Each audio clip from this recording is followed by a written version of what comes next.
Please be seated. Welcome, Beloiters. Welcome, Beloit College class of 2014. Welcome to this 164th commencement at Wisconsin's oldest and finest college. It is a great day to be a Beloiter. On this gorgeous day, we come together as one big, gorgeous bale of turtles. A bale of turtles basking as only turtles can do in the glory of this day and of this moment. The warmth of our basking made even warmer from the presence of each other. We bask better together. Turtles all the way down. Last weekend, there were some in front of me, Professor Pablo Terrell for sure, listening to Garrison Keillor hold forth on his seminal radio show, A Prairie Home Companion. On the stage to my left stands a band that appeared on that radio program 1 week ago and performed a song that is, frankly, kind of a mini miracle.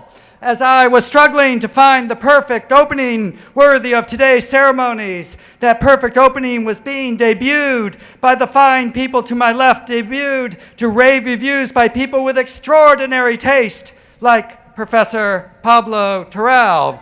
This accomplished and talented group, headed by Sturgill Simpson and including little Joe Jametz on guitar, Kevin Black on bass, and Miles Miller on drums, are here today to repeat their Prairie Home Companion performance just for you. Why?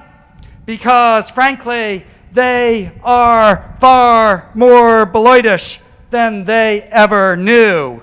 And they are doing us a huge favor and delaying their trip home. To do it, I've asked them to come to open our commencement exercises with their impending hit, the one all of us are going to be quietly downloading from iTunes for $1.29 a pop. As I give my opening remarks in just a few minutes, I have asked Sturgill Simpson here to kick us off today by singing his perfectly and gloriously titled new song, Turtles All the Way Down. Mr. Sturgill Simpson, take it away. I've seen Jesus play with flames in a lake of fire that I was standing in.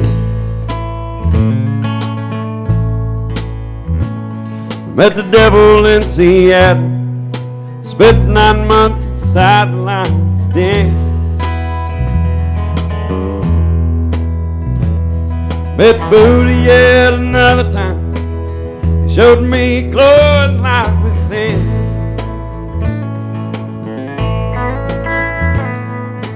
But I swear that God is there every time I glare in the eyes of my best friend.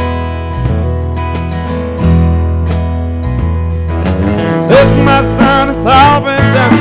Someday gonna wake up old and gray.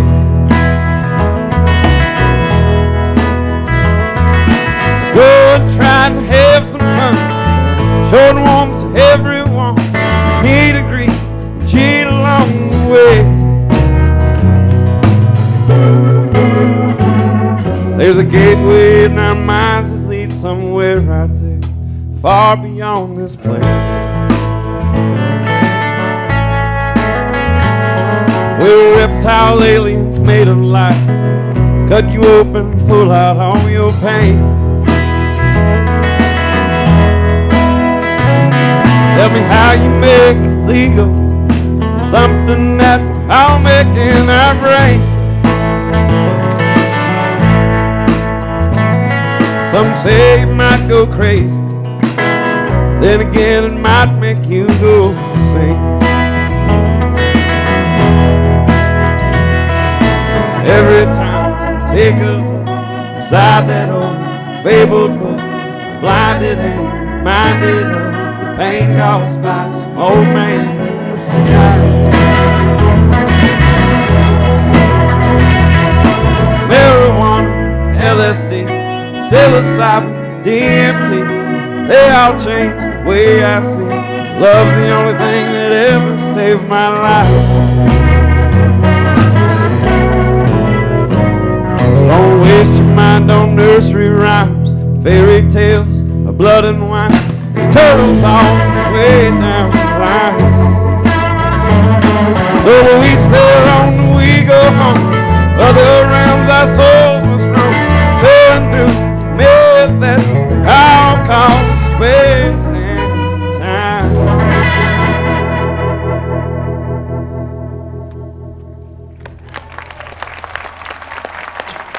Thank you very much.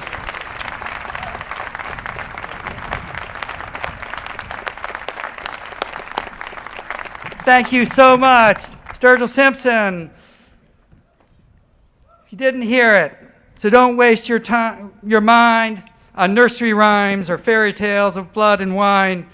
It's turtles all the way down the line. It's great to have you here, Sturgill. I promised Eric Fisher, who heads our grounds team and who has spent the week literally encouraging every blade of grass to grow ever faster, that if the college grounds passed muster today, I would give him a quick thumbs up from the podium. But I wonder, in fact, if you're willing, if all of us who think that the grounds today do not just pass muster, but look absolutely beautiful and understand that that does not happen by accident, if you would join me in giving Eric and the grounds team a collective thumbs up, he might appreciate the gesture.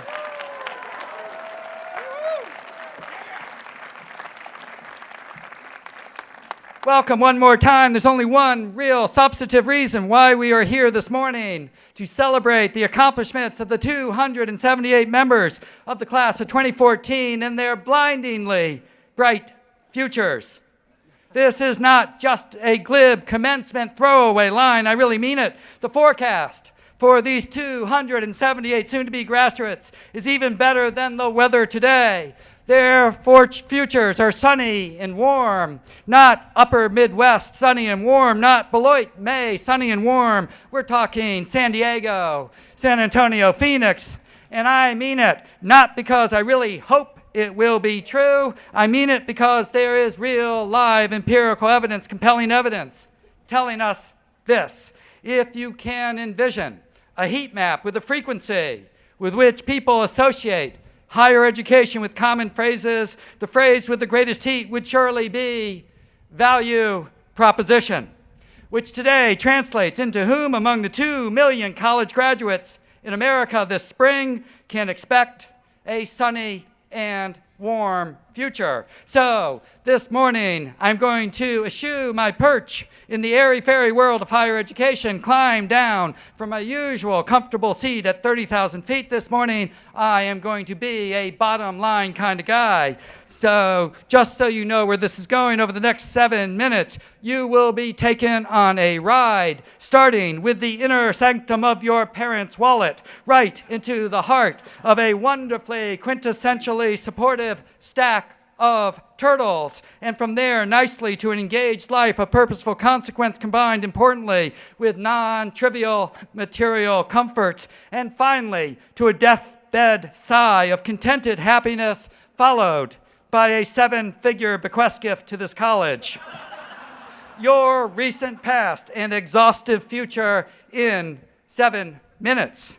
You came to this place. Your families entrusted you to this place. Your families opened their wallets to this place. Some say emptied their wallets to this place with an implicit promise, a quid pro quo. You spend 4 years here, and if you engage in your education, and if you take agency over your education, and if you embrace the opportunities that Beloit College puts in front of you, and if you invite the people, the glorious people of this place, into your life and accept their invitations into their worlds generously and open-mindedly, and if you do these things, quid pro quo, you are promised a far higher likelihood that your life will be richer, more impactful, more fulfilling, that you are significantly more likely to find meaning in your work and to find relationships in your life with people of substance and purpose and caring, to find pathways to very comfortable material stability,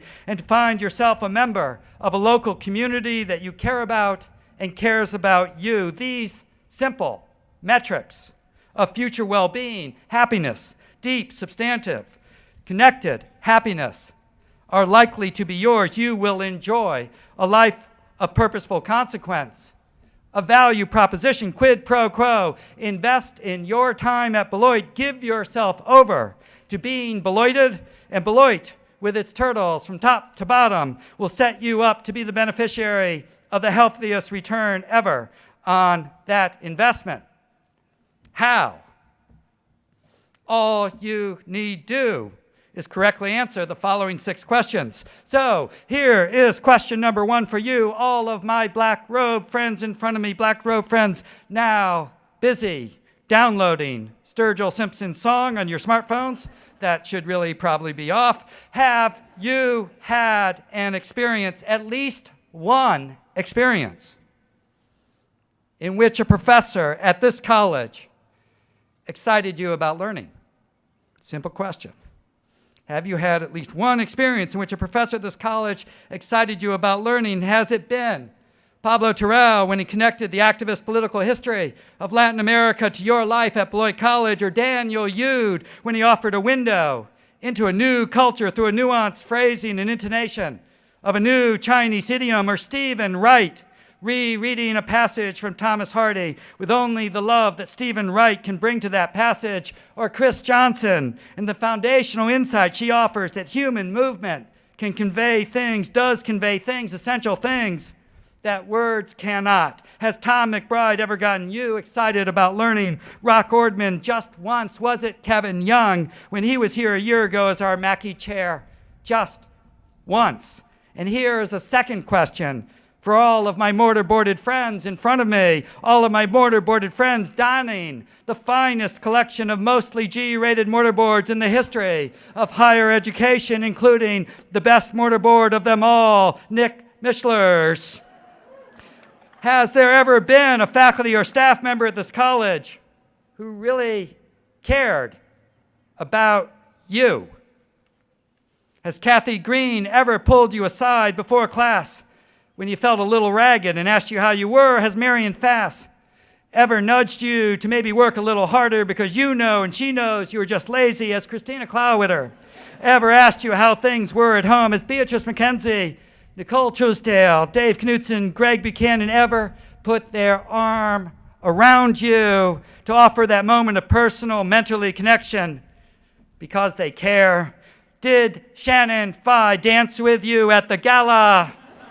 Has Donna Oliver, Teresa Leopold ever asked you a question that showed they knew something important about you and cared about your answer? And here is a third question for all my friends eager to swing their tassel dangling near their eyes from one side of their hat to the other. Has there ever been a faculty or staff member sitting here in front of you who has been encouraging of your hopes and aspirations? Has Nancy Cresco, Jennifer Esperanza ever asked you what you thought your future held? Has Brian Morello, Matt Tedesco, Ron Nikora, Kelsey Schultz ever talked with you about the directions your life might take? Has Dave DeGeorge or Natalie Gummer or George Lazinski or Kristen Bonney ever simply patted you on the back and told you how proud they were of your efforts? Has Bob Elder, Jeff Adams, or Ariel John ever told you how much they would like to own a small share of your future?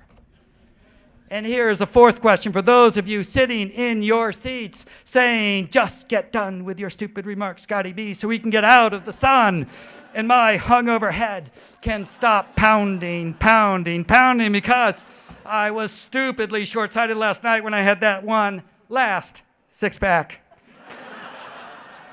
Here is a question. Have you ever worked on a significant project that took time and energy and creativity and more time and more hard work and hard collaboration to complete? Was this your experience, Chloe Bell, your work with Daniel Bruckenhaus on the role of the waltz in Austrian social history? Or what about Amelia Tarpey as you choreographed and brought to performance your brilliant satirical dance on the pedantic silliness of the academic gaze, or the entire cast and support team around John Kaufman's inspired direction of A Midsummer Night's Dream? And don't forget the team of students and faculty working with Faro visiting artist Lisa Ann Auerbach on the magnificent art installation memorializing how gifted, flawed, and human we are individually and collectively. And a fifth question for my friends wondering with increasingly strained patience what Kevin Young will say and when he will be able to say it. Have you ever intentionally applied your education to non-classroom settings? Silly question, for God's sakes. We are the school, after all, that invented the liberal arts in practice. What do you say, Rachel McCarty? Was that part of your Duffy experience, or does this apply to you, Nathaniel Omads, as you did the countless hours of editorial work putting together the new Beloit Undergraduate Research Journal, or for that matter, Tess Childress, and the work you did as production manager of the Beloit Fiction Journal, or Ben Bigelow and your street art? What about your experiences at Shaki Hall in Kaifeng, China, at Henan University? Maybe it applies to Ben Vaught and Nate Muckley. Hashtag Ben and Nate. Hashtag great. Hashtag degree. Hashtag how pissed off is Ann Davies really? Hashtag degree. Hashtag being Beloited may have a new meaning. And finally, sixth and final question for my friends in the class of 2014, a few simple yards away from me, who have now sucked down a full bottle of water in the first 15 minutes of today's ceremonies and will be desperately needing a bathroom well before we get to the recessional. Hashtag poor planning. Have you participated in a significant co-curricular experience? Stupid question. Let me try again from the other side. Is there even a single person, maybe just one in the class of 2014, who has not had 10, 20, 30 significant co-curricular experiences? Beloiters are drawn to co-curricular activities much like Sigma Chi's are drawn to kegs of beer.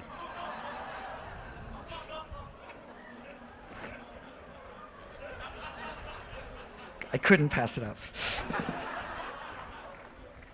There is a very instrumental reason for asking these 6 questions, for asking these 6. Have you had at least one experience at Beloit in which you have been excited intellectually? Have you had at least one faculty or staff member who actually cares about you? Have you had at least one faculty or staff member who has been encouraging of your future? Have you had to complete at least one significant project?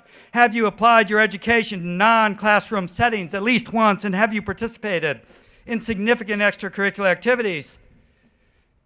It matters. Turns out it matters a great deal. Being able to say yes to these 6 questions is in fact the key to the value proposition. I am completely confident that every one of you, 100% of you, who made good on their end of the bargain of the quid pro quo agreement, who invested in becoming Beloited, are easily able to say yes to these 6 questions 100%. Yet, it turns out that nationally, 3% of college graduates are able to say yes to those 6 questions, including only 3% of college graduates at private, exclusive, not-for-profit colleges. I mean it. 3% versus 100%. Being Beloited makes you distinctive, hugely distinctive, repetitiveness aside, uniquely distinctive, more than you think it does. Your experience, the one you are about to conclude, is gloriously different. Not just different from your generations, not just different from your friends and neighbors who went to any old college, not just different from people you know graduating this spring from other fine selective colleges. Your experience was really different. Beloited, different. Liberal arts and practice, different. Turtles all the way down, different. Nick's mortarboard, different. So what? because if you are able to answer yes to these 6 questions, and you are among the 3% of college graduates this year who can do so, or the 100% of Beloiters who can do so, you are 600% more likely to live the type of life you want to live. Not 5% or 10% or 100% or 200%. 600% to live a life of purposeful consequence, to be happy and fulfilled. 600% more likely, really likely. This does not just come from me. This is not just one self-interested president making stuff up. This comes straight from a Lumina Foundation-funded project jointly done with Gallup and Purdue as a result of studying 30,000 college graduates. I am an empiricist, and this is empirical evidence. To quote from this study, not to paraphrase, yes, graduates from a college in Beloit, Wisconsin on May 18, 2014, whose defining essence is turtles all the way down. You can expect a life of great well-being, and you will live a life of purposeful consequence, and you will sigh a sigh of unconditional happiness on your deathbed, and you will make a 7-figure bequest gift to Beloit College. Quid pro quo. Hashtag take that value proposition. Hashtag I want a share of you and your future. Hashtag greatest stack of turtles ever. Hashtag you are about to be on Mr. Kevin Young. Hashtag congratulations, class of 2014. Hashtag does it get any better being a Beloiter? Welcome to the commencement for the class of 2014.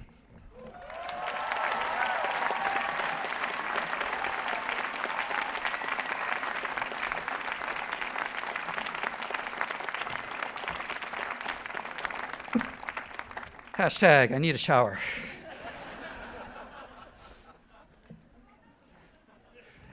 Every year, the senior class officers at Beloit College select someone to offer a final lecture and lesson to the class, someone who can offer these seniors here on the precipice of their future beyond Beloit lessons on landing and leading and even love. And this year, the senior class officers made a rare choice.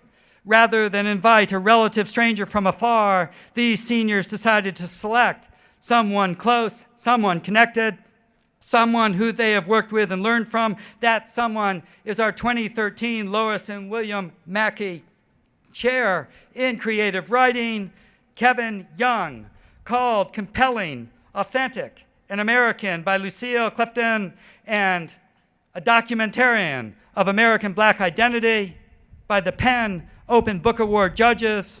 Our own Associate Professor of English, Fran Abate, called Young a poet's poet. And Sasha Debevnik-McKenney, class of 2013, called him an especially big deal. The author of 8 books and editor of 8 others, Kevin has, in his celebrated career, written An Ode to Pork, another to Amy Winehouse, as well as books celebrating birth and death and even the blues. And importantly, he has written for us and along with us and has lived and labored here on this campus, and he is back to do more of the same and to share more. And I'm so glad to have him and his wife, Kate Tuttle, here with us. Please join me in welcoming poet and at this point full-fledged Beloiter, Professor Kevin Young.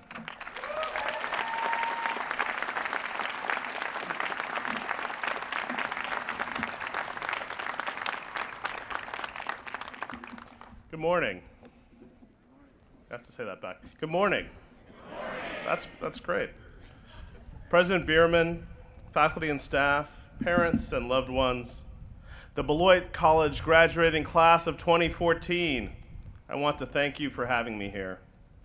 Having served as your Willard and Lois Mackey Distinguished Professor last year, I cannot tell you enough my great excitement at returning to campus as your commencement speaker. It is truly an honor to have been asked by the senior class. Your hospitality, like that of Beloit's own Professor Chris Fink, is unparalleled, even if he and I never did get to go ice fishing or take out the boat last spring. I'm going to take a rain check. on that. You can almost see the house I lived in last spring from here. When we told our 7-year-old son that I was coming back here, where he'd visited, he said, "I love Beloit." He's very jealous that we're here. And we all do love Beloit.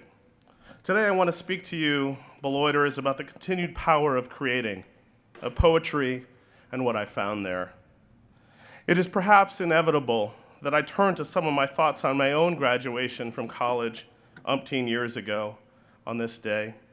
Back then I had planned to move west to San Francisco, no matter what, where I'd set my sights on its hilly streets and its shifting bohemia, having spent the summer before there.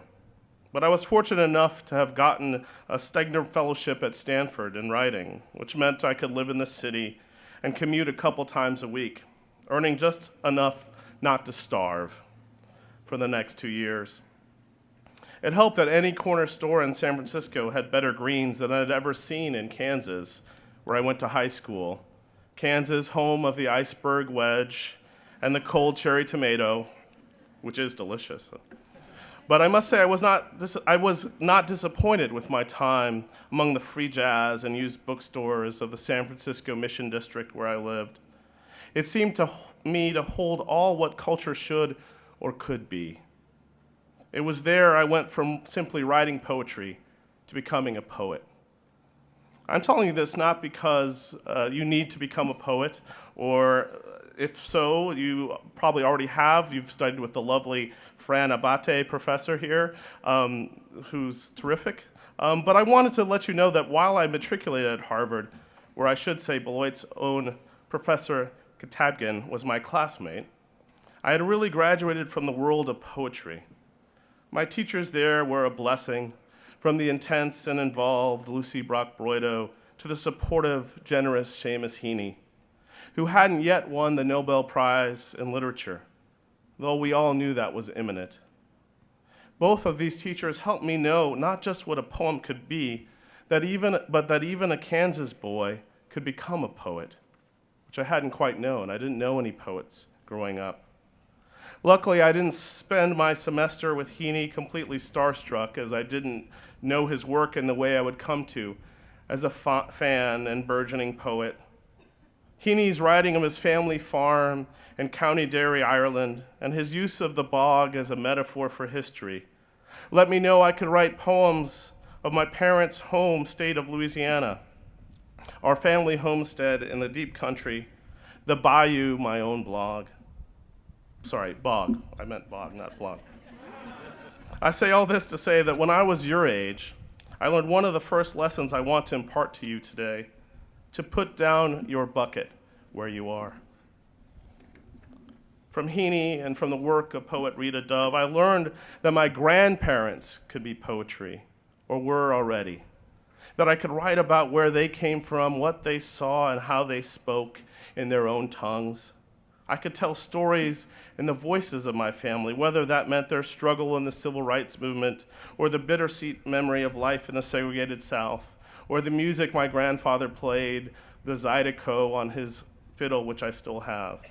It was transforming, realizing that poetry was not an airy, even ethereal or abstract thing. Not the way that when I was a younger poet in Kansas, landlocked, all I wrote about was the sea, which I never saw.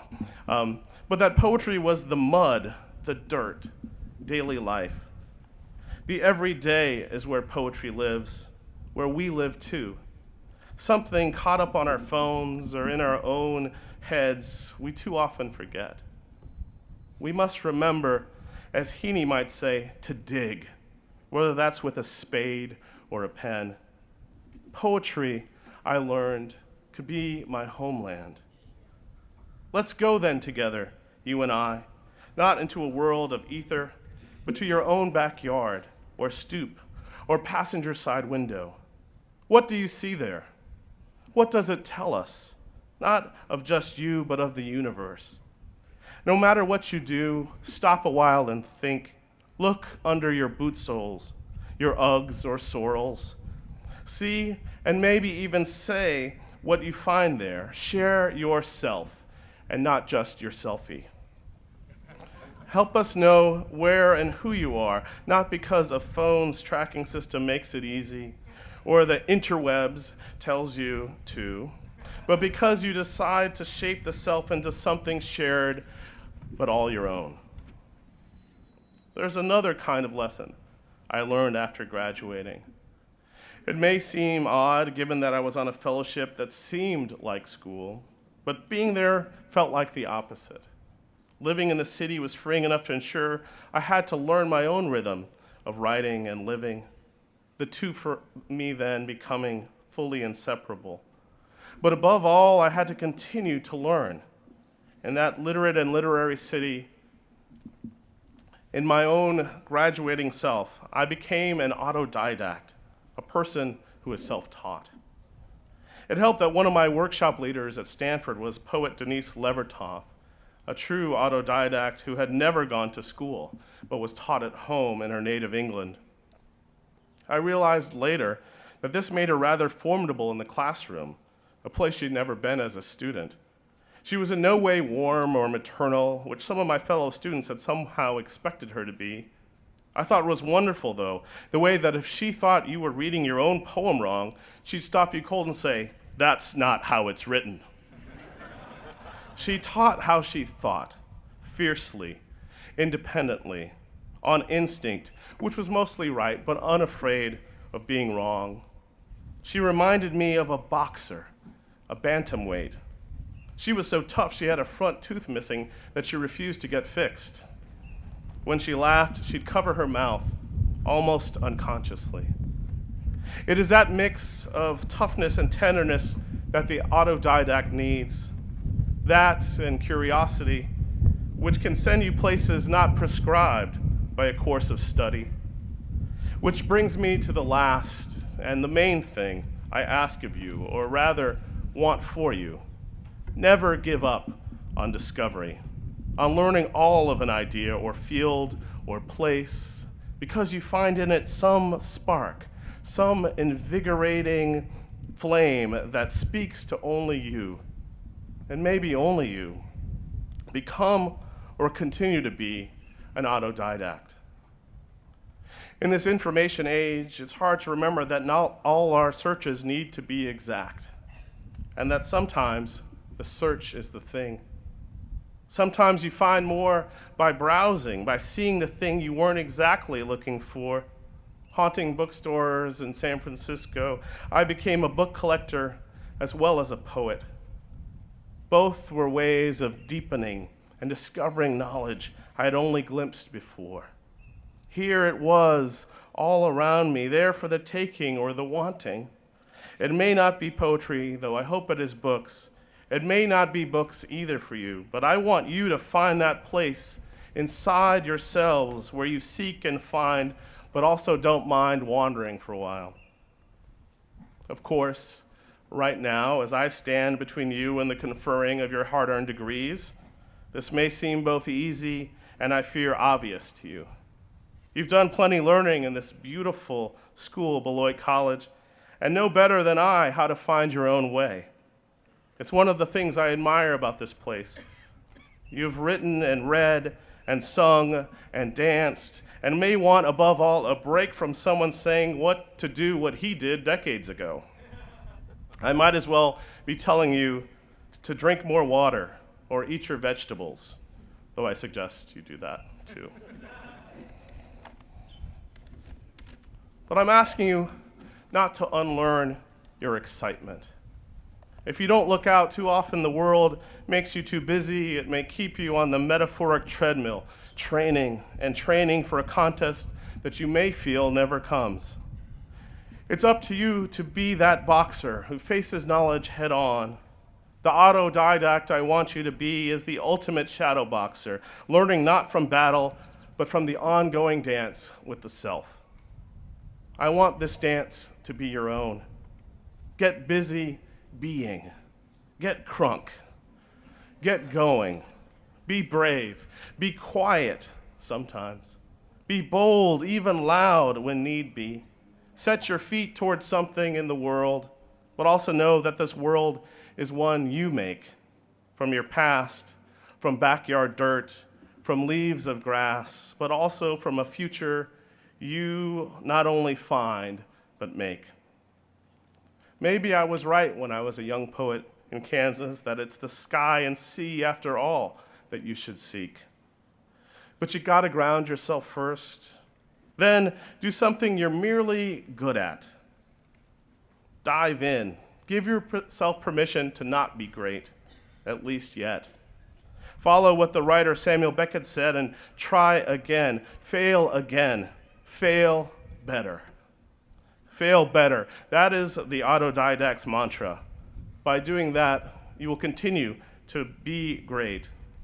A few years back, I wrote a poem about the kind of talk that surrounds graduation time, which is to say spring, a lovely day like this, a swirl of both danger and excitement, and I'll read it to you. It's called Commencement. Commencement. Already the apartments unfilling, steady rain, the feeling of rented gowns against the skin, of rented everything.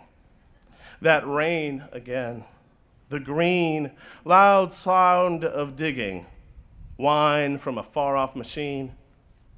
Tornadoes take away whole towns, touching down. Families try to find each other in the crowd, pointing out their child in the crowd. That one's mine, proud.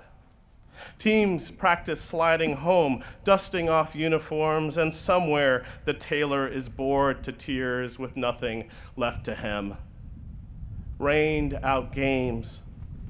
But the flowers love it, says the man selling me sweet tea.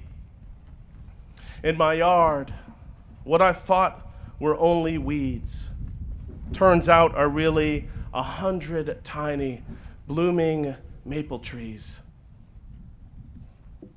Remember, it's spring. Time for you to begin or begin again, to go beyond us, to go beyond even yourselves. Go forth, graduates of the class of 2014, Turtles, and be good and do well. Thank you.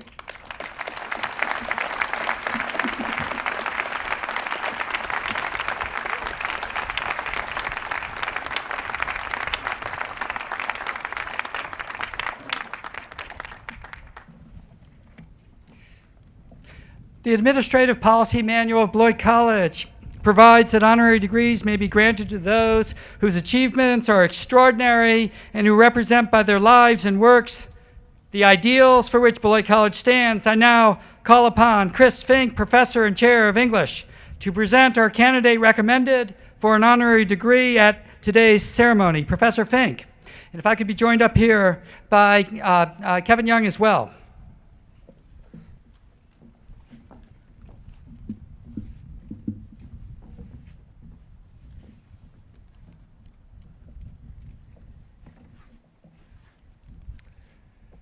In his new book of poetry, Book of Hours, Kevin Young writes about loss and gain, death and birth, hurt and healing.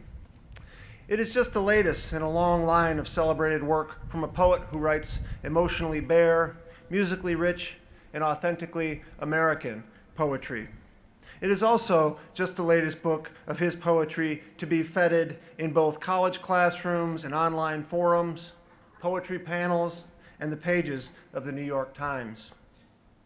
It is the rare poet who enjoys such broad appeal, not to mention such close and closely watched readings. But Kevin Young is a rare poet. The Atticus Haygood Professor of Creative Writing and English and curator of literary collections and the Raymond Danowski Poetry Library at Emory University in Atlanta, Young is the author of 8 books of poetry. He has also edited 8 collections, including The Art of Losing, Poems of Grief and Healing, and The Best American Poetry, 2011. His work has appeared in The New Yorker, The New York Times Book Review, The Paris Review, The Kenyon Review, and many other top journals. His awards include a Stegner Fellowship in Poetry at Stanford University, a Guggenheim Fellowship, and a MacDowell Colony Fellowship. He has won an American Book Award for Ardency, and Jelly Roll, a blues, was a finalist for the National Book Award and winner of the Patterson Poetry Prize. He has won the Grey Wolf Press Nonfiction Prize and the Penn Open Book Award for the Gray Album, and was a National Poetry Series winner and the recipient of the John C. Zacharis First Book Award from Plowshares Magazine for Most Way Home. He was also, importantly and memorably, Beloit College's 2013 Lois and Willard Mackey Chair in Creative Writing. Another Mackey Chair alumnus, former U.S. Poet Laureate Billy Collins, called Young's work tender, sassy, and just plain cool. He could have been referring to Young himself. Although one of the defining voices of his generation and roundly honored by nearly all the major prize panels for his contributions to American verse, Young became known on our campus for his humor, his wisdom, and his generosity.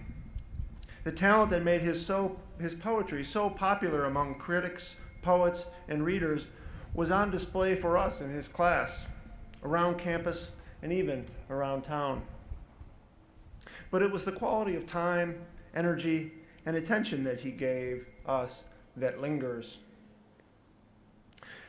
Today we celebrate this important and treasured American poet and his work. But we also honor his service and generosity to us, to American verse. And in doing so, we selfishly claim Kevin Young as one of our own, a Beloiter, and one we are honored to know and to be known by. Mr. President, I have the distinct honor and high privilege to present you Kevin Young for the degree of Doctor of Letters, honoris causa.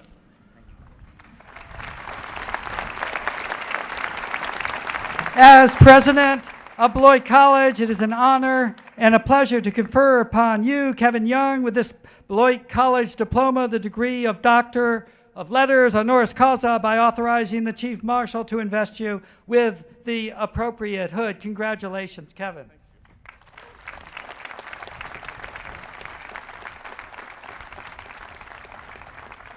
Kevin's going to go on to earn honorary degrees from lots of other colleges, and they will confer other hoods upon him, but it is only Beloit College where we will also confer upon you a pair of socks.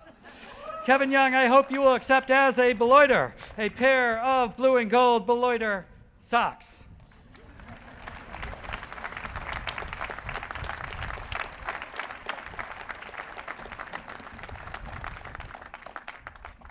Will the members of the Beloit College Chamber Singers please come forward? In tribute to the graduates we honor today, I'm going to ask you in just a second to join in with the singing of the college song, Domine Salvum Fac. The words and music are printed at the back of your program. Members of the Beloit College Chamber Singers, directed by Susan Rice, will lead us in our song. Please all stand and join in.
Please be seated.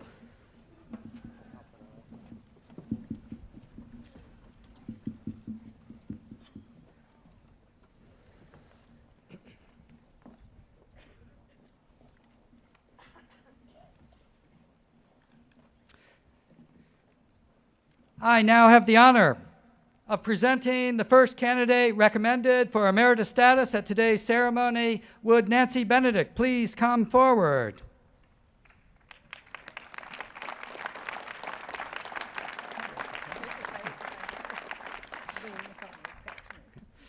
If Beloit College is a college that changes lives, and certainly it is that, it is due in no small part to the efforts of its longtime Vice President for Enrollment Services. Both sage and soothsayer Nancy Benedict has since 2001 led a tightly knit and talented admissions team in the work of identifying, admitting, and enrolling 13 Beloit College classes totaling more than 4,000 students. These Beloiters, more than 300 of whom are here today, were recognized not only for who they were, but also who they would become. Each was knowingly spotted, patiently groomed, and enthusiastically introduced to this college by this thoughtful leader, and the team who adopted her approach mirrored her candor and relied on her confidence and wisdom to do this important work.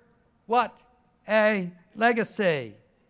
But there's more. This nationally recognized leader in enrollment management and recruitment is both warmly and warily regarded by her colleagues at competing institutions, a telling reputation. She is beloved for her generosity and warmth, yet also roundly recognized for her skill and determination to recruit the best and the brightest to Beloit.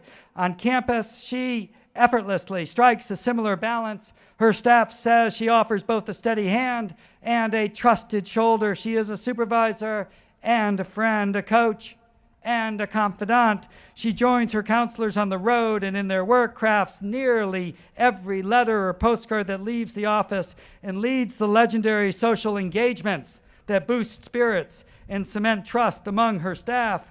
Having joined Beloit after 25 years of senior leadership positions at Bryn Mawr College, Benedict has spent her career as a counselor to parents and potential students, college presidents, her senior staff colleagues, and the entire Beloit faculty and staff, many of whom also call her friend as well as a trusted associate. The graduates here today and those who preceded them can thank Nancy Benedict for the match and the future it portends for them today. It is my pleasure also to offer this thanks and to commend this service by confirming the title of Vice President for Enrollment Services Emerita in honor of her 13 years of service, and as a symbol of our deep appreciation and abiding respect, we welcome Nancy Benedict into the honor ranks of Beloit College Staff Emeriti.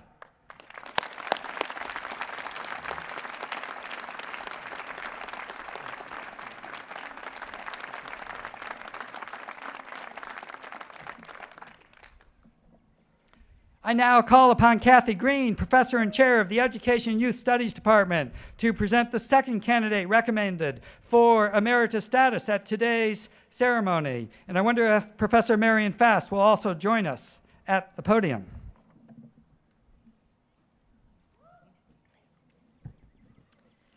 In 1991, Marion Field Fass began her Beloit College career. With an undergraduate degree from the University of Pennsylvania and a doctorate in public health from Johns Hopkins University, as well as extensive experience teaching medical students at the University of Wisconsin and directing the Beloit Corporation's public health program, Marion was certainly well qualified to teach biological issues. In short order, Marion became a tenured track and then a tenured member of the Beloit College Biology Department, designing and teaching courses like global health and emerging diseases, as well as developing the health and society major. From the beginning, she has modeled for students and colleagues how to combine research and action and connect that work with local communities. Marian has stated that her goal as a professor, and I quote, has been to change the way that students see the world, to move them to think about communities, about connections, and about interdisciplinary perspectives. All who know Marian would add that she teaches and models fearlessness fearlessly. She is an extraordinarily generous colleague whose vital and consequential work has made Beloit College a stronger institution. For her work, Marian has received national and statewide awards, including 2 from the National Center for Science Education for New Civic Engagements and Responsibilities, known as Censor in 2008 and 2012, and the Underkoffler Award for Undergraduate Teaching Excellence in 2006. Marian Field Fass has taught, encouraged, redirected, supported, mentored, guided, and often pushed countless students to discover their paths to lead fulfilling lives marked by high achievement, personal responsibility, and public contribution in a diverse society. Mr. President, I have the distinct honor and high privilege to present Marian Field Fass for Emerita status.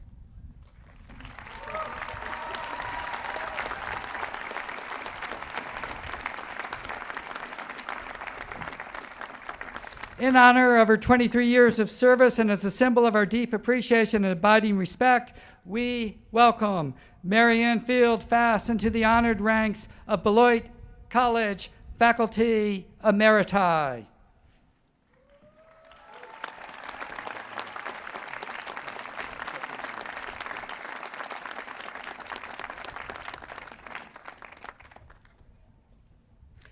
I now call upon Fran Abate, professor of the English department, to present the 3rd candidate recommended for emeritus status at today's ceremony. Fran, and if Tom McBride would also join us up here, I would be indebted.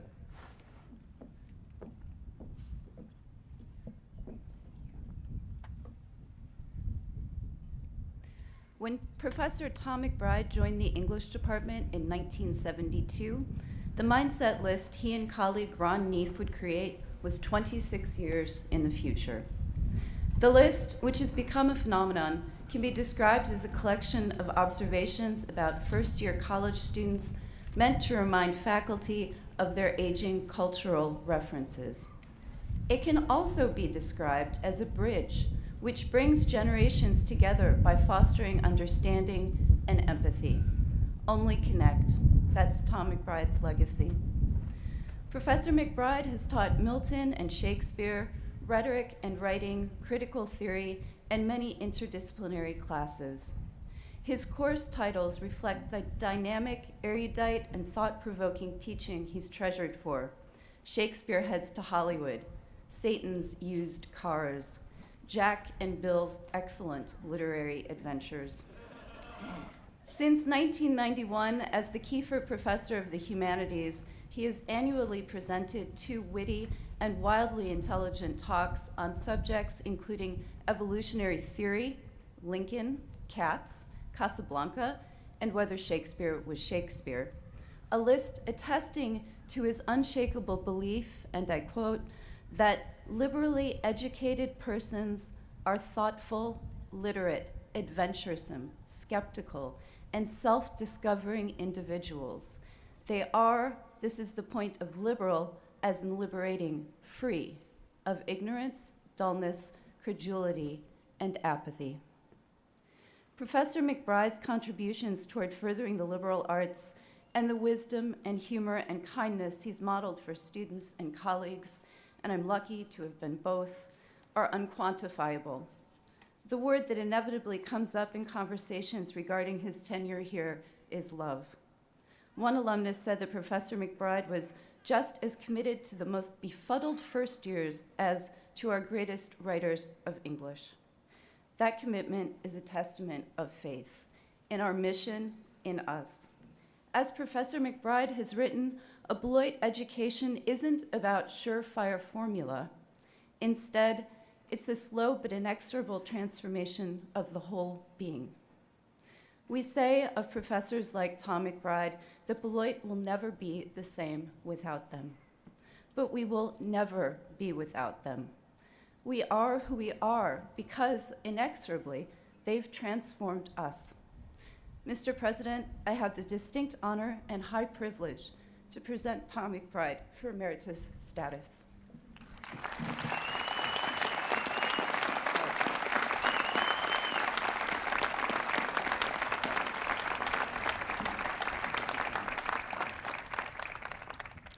In honor of his 42 years of service and as a symbol of our deep appreciation and abiding respect, we welcome Professor Tom McBride into the honored ranks of Beloit College Faculty Emeriti.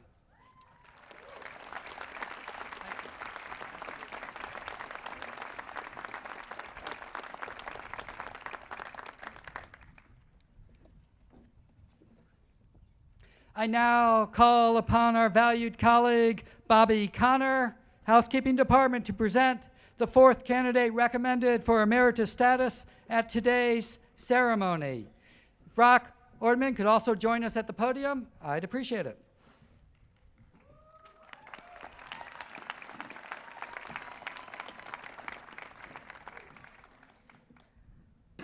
A few people can match Professor Rock Ottman's enthusiasm, which he applies everywhere, to teaching and learning, research and discovery, health and nutrition, even to dancing and singing. But while he's been in Beloit, most of his energy has gone toward his students. A professor of biochemistry, he has co-authored research papers with students, written countless recommendations for students, and helped students find internships and jobs and get into graduate school. Even after they've gone out into the world, he has always been there to sing their praise. Coming from the University of Minnesota facility, he joined Beloit in 1977 and helped establish the chair, the college biochemistry program.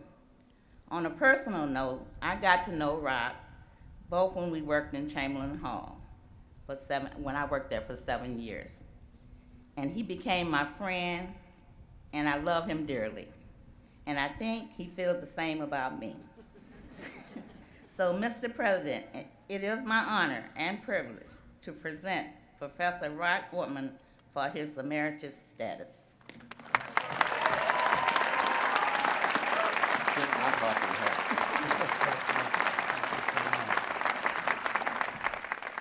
In honor of his 37 years of service and a symbol of our deep appreciation and abiding respect, we welcome Rock Ordman into the honored ranks of Beloit College Faculty Emeriti.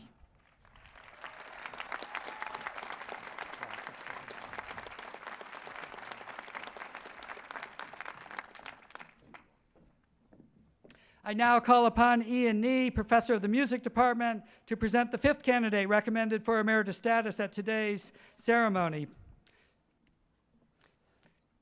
As Ian comes forward, I also call Renato Promezzi to the podium as well.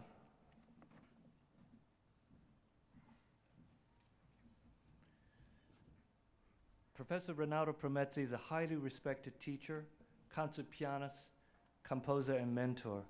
He has studied with some of the most prestigious pianists of our time, including Arturo Benedetti Michelangeli. He received his degrees from Juilliard School, where he taught for 2 years in the school's pre-college division before coming to Beloit in 1971. Professor Promezzi's long Beloit College tenure allowed him to share his inestimable skill and musicianship with students, both at the college and in southern Wisconsin. Aside from teaching privately and leading master classes here and across the seas, he is a much sought-after adjudicator in the United States and in Europe. Professor Promezzi performs regularly in the United States and across the globe, especially in Italy, Denmark, Poland, Switzerland, and recently in China.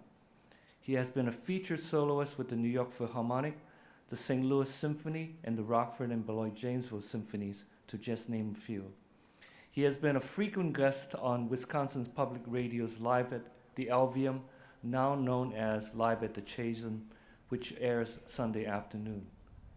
I am one of these fortunate individuals to have studied with Renato, and I'm honored to have had the opportunity to learn from him, to perform with him, including in Italy and in China, where I was able to witness his passion for mentoring and performing. But this passion might be best understood through his own words when he once described how it feels to perform Franz Liszt's Sonata in B minor, one of his favorite pieces of music. He said, and I quote, "I have played the work on and off since I was 20 years old. Each time I play that piece, I feel I've climbed a mountain and come down the other side a different person." Mr. President, I have the distinct honor and high privilege to present Renato Promezzi for emeritus status.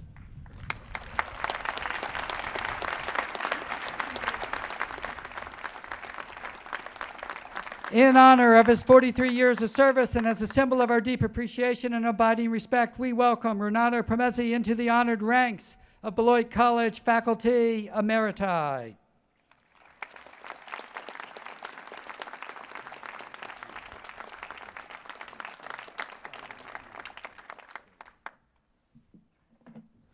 I now call upon Jim Sanger, Chair of the Board of Trustees, to present the sixth candidate recommended for emeritus status at today's ceremony. And while Jim comes forward, if I could also ask Connie Truesdale to join us.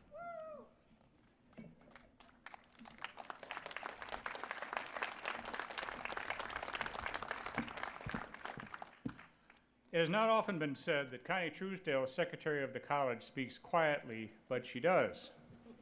It's not often been said that she moves slowly, but this can also be true. While she's compelled by and known for her unabashed and unwavering commitment to the college and mission, she advances the college's goals and commitments in a resounding but quiet way. And while she is swift in her work, dogged in her approach, and unwavering in her aid of colleagues and community, she advances carefully when forwarding the fortunes of the college. Today, Beloit College recognizes and records, celebrates, and calls out the career of one person who has, more than almost any other during the last quarter century, been at the center of nearly every big decision, pressing response, administrative hire, and important institutional event.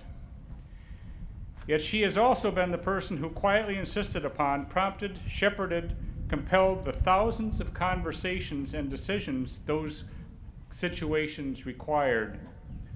Whether counseling a president, corralling a board chair, or compelling a staff or faculty member to act, she has moved deliberately, if still quietly and carefully, to do what must be done for the college, its people, and its namesake city.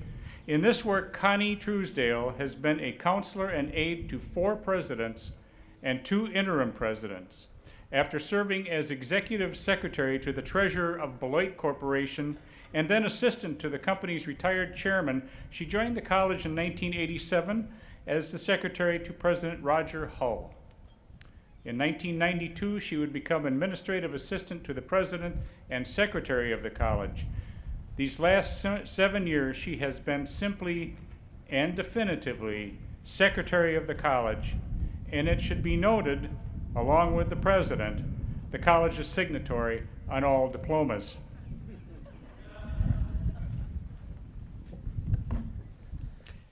In honor of her 27 years of service and as a symbol of our deep appreciation and abiding respect, we welcome Connie Truesdale into the honored ranks of Beloit College staff emeriti.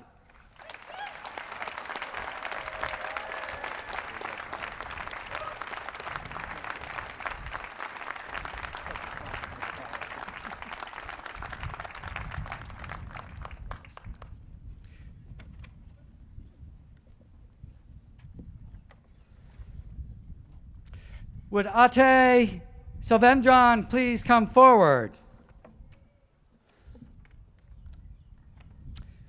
The Warren Miller Blue Skies Award, which is voted on by Student Affairs staff pays tribute to a member of the senior class who has helped foster good cheer, a good-humored perspective, and saving grace in the conduct of our daily lives together on campus.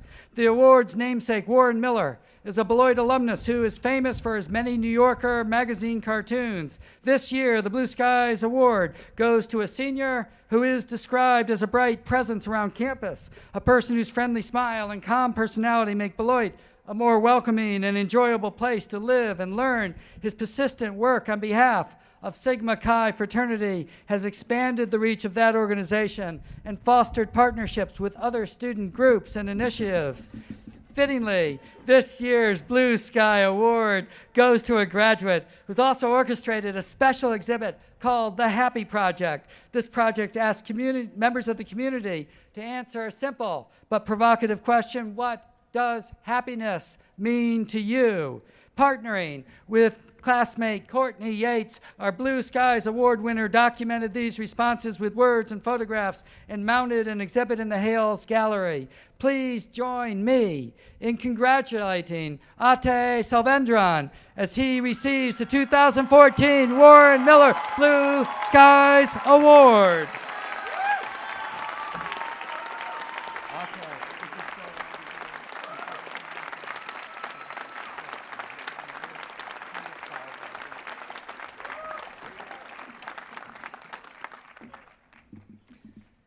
Would Duncan Gillis please come forward?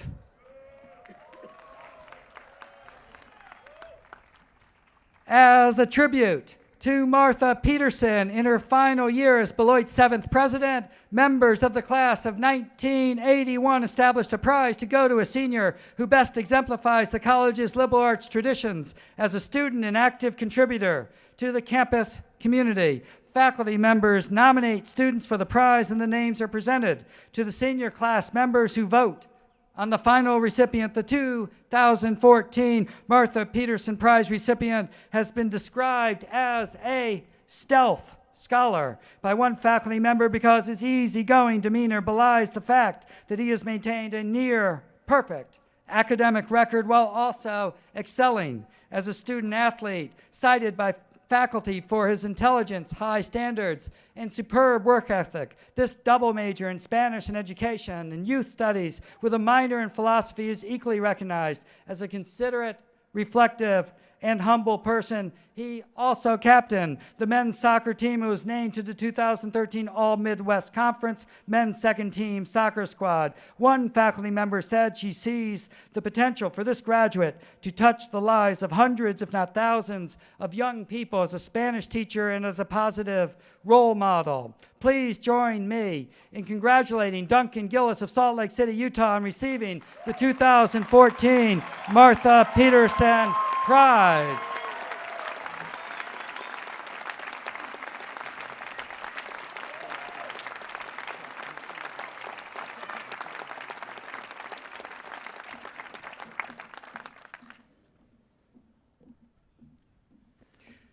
The senior chosen to deliver the class address is Sophie Maloney from St. Paul, Minnesota. Would Sophie please come forward?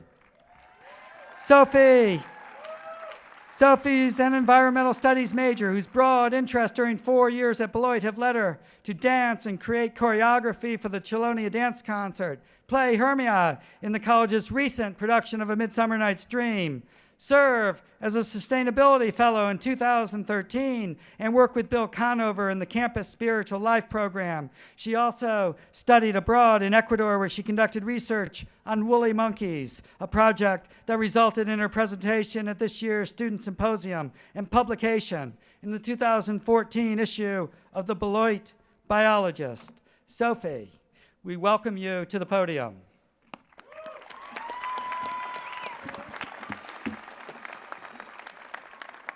Hello, Beloit. We made it to graduation. Finally! It's been 4 wonderful years of hard work learning how to be Beloiters, Beloiting the world. Y'all, we are about to be, as R. Kelly once said, hot and fresh off the kitchen. Some of us will move on to better things. Some will wander as nomadic sponges, soaking up whatever the world has to offer. Others will find themselves living on the couch in their parents' basement for a time. Whatever the case may be, here's my advice to you. To the students going to grad school, you worked a lot harder on applications than I did. In all seriousness, enjoy exploring deep pockets of the academic world and uncovering what secrets lie there. To those of you who have found a job that will hopefully lead to a career, wow, you lucked out. Work hard along your path, but don't forget to stop and wander on a side trail now and then.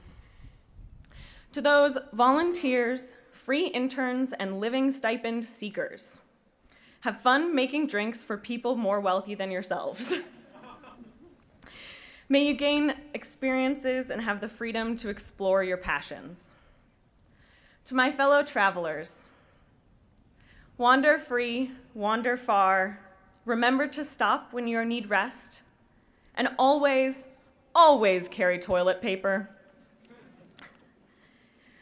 For all of us, it is unknown what lies ahead. Now we can only attempt to walk confidently into the glorious mess of terrifying unknowns. To help us with this, Beloit has given us a wonderful toolbox filled with a number of useful things. Through the LAPSI, Beloit has taught us the importance of asking before helping and being consistently involved in the community. In our classes, we have learned how to research, analyze text, and read an incredible amount in a short span of time. Beloit has shown us that it was possible to have both the slowest mascot and a fiercely flamboyant buccaneer guiding our school pride. Beloit has given us the opportunity to study abroad and learn about other cultures. It has shown us how to examine cultural norms and how to BS homework in 2 different languages. Beloit has helped us make up our own minds and follow our own paths. It has accepted us as we are and given us the confidence to be who we want to be. But most importantly, Beloit has taught us to question and critically examine everything in the world as a complex and intricate being. It has taught us that we can be wrong, that we will make mistakes, that assumptions that we have had our whole lives may not be all that they seem. It is in these moments, these sometimes difficult moments, that we have done our most important learning. It is because of these moments that our Beloit education has been one of the most valuable in the world. I would like to take a moment now to pause and send a silent thank you to the people here and not here with us today that helped to support us and given us the love and resources that we need to make it to this point.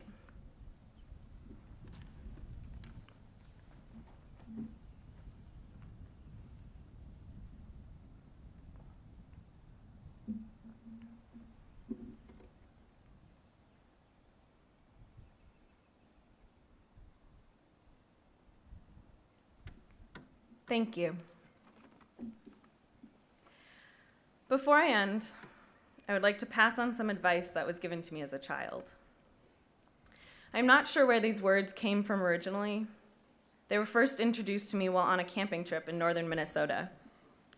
My group found them written on a soaking wet piece of notebook paper buried in a bag of trail mix.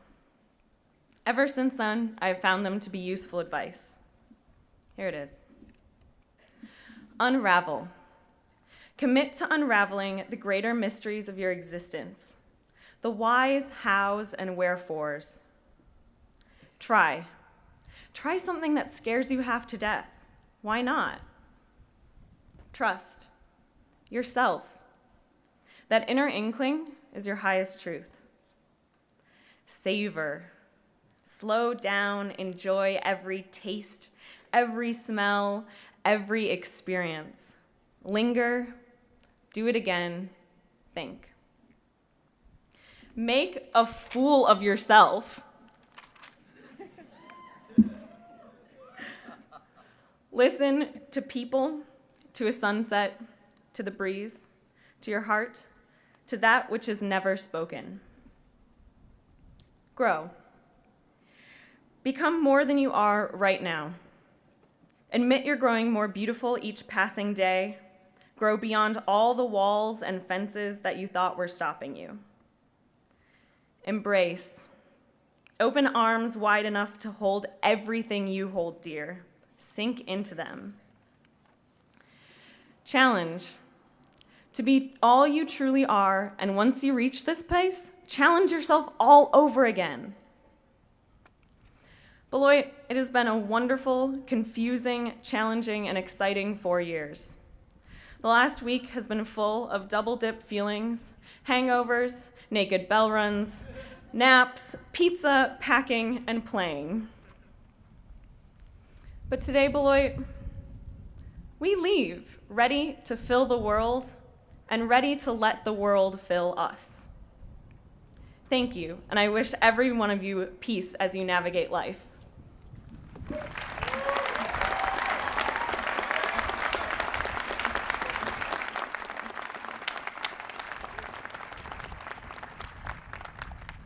I'm now pleased to introduce the president of the Alumni Association Board of Directors, Jeff Jensen, a member of the class of 1982 and father of Catherine, class of 2013. Jeff. Thank you. We call this grand ceremony a commencement, but from where the class of 2014 sits, may feel a bit like an ending. It's the end of your time here as a student.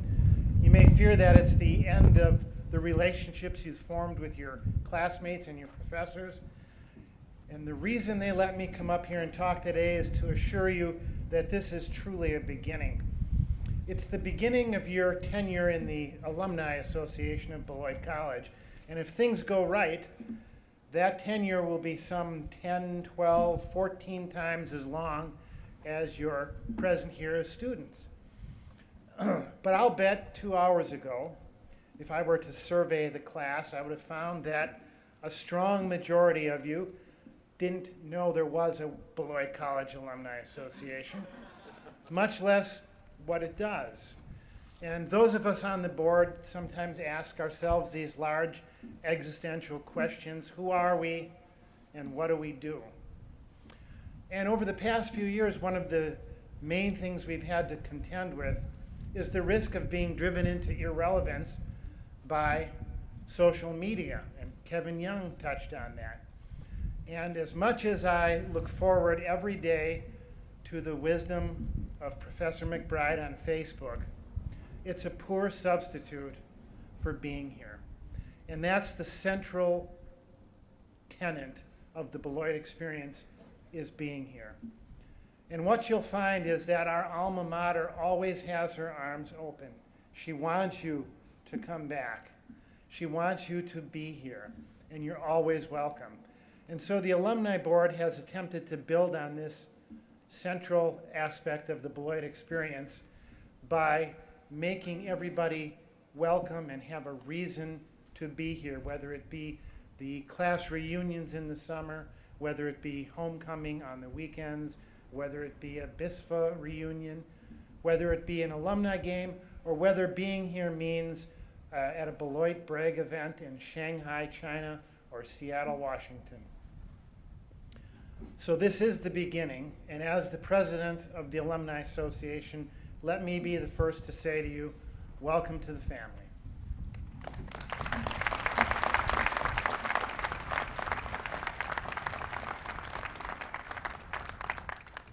I now call on James Sanger, Chair of the Board of Trustees, to bring greetings to the graduating seniors on behalf of the trustees and to present the board statement of authorization for the granting of Bachelor of Arts and Bachelor of Science degrees at today's exercises. Good morning. On behalf of the Board of Trustees of Beloit, I am pleased to extend our best wishes and congratulations to all members of the class of 2014 and their families and friends. It is my pleasure to inform you that the Board of Trustees has authorized the awarding of appropriate degrees at this year's commencement exercises to all such candidates as have been certified by the registrar and approved by the faculty. In accordance with these actions and on behalf of the Board of Trustees of Beloit College, I now call upon President Scott Bierman to confer these awards pursuant to the legal authority vested in the Board of Trustees under the charter granted by the legislature of the Territory of Wisconsin on February 2nd, 1846. Scott.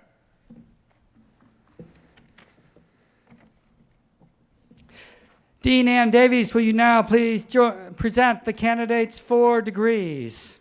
Mr. President, I first have the honor to present the candidates for the degree of Bachelor of Arts. Will these candidates please rise and commence coming forward?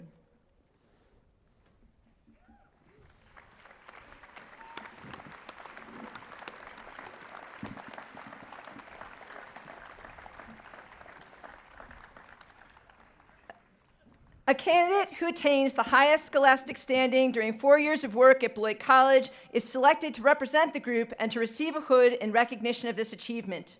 By action of the appropriate authorities and with the approval of the faculty and the Board of Trustees, the candidate so chosen to represent the candidates for the degree of Bachelor of Arts at this 164th commencement exercise is Nicholas Bruce Mishler from Rockton, Illinois, whose degree is awarded summa cum laude. Nicholas.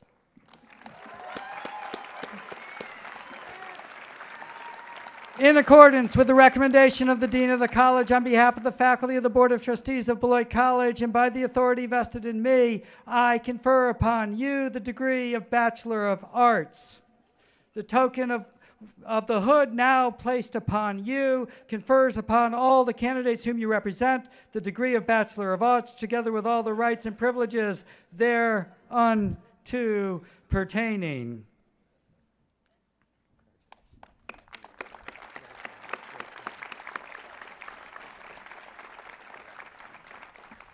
Hannah, keep moving.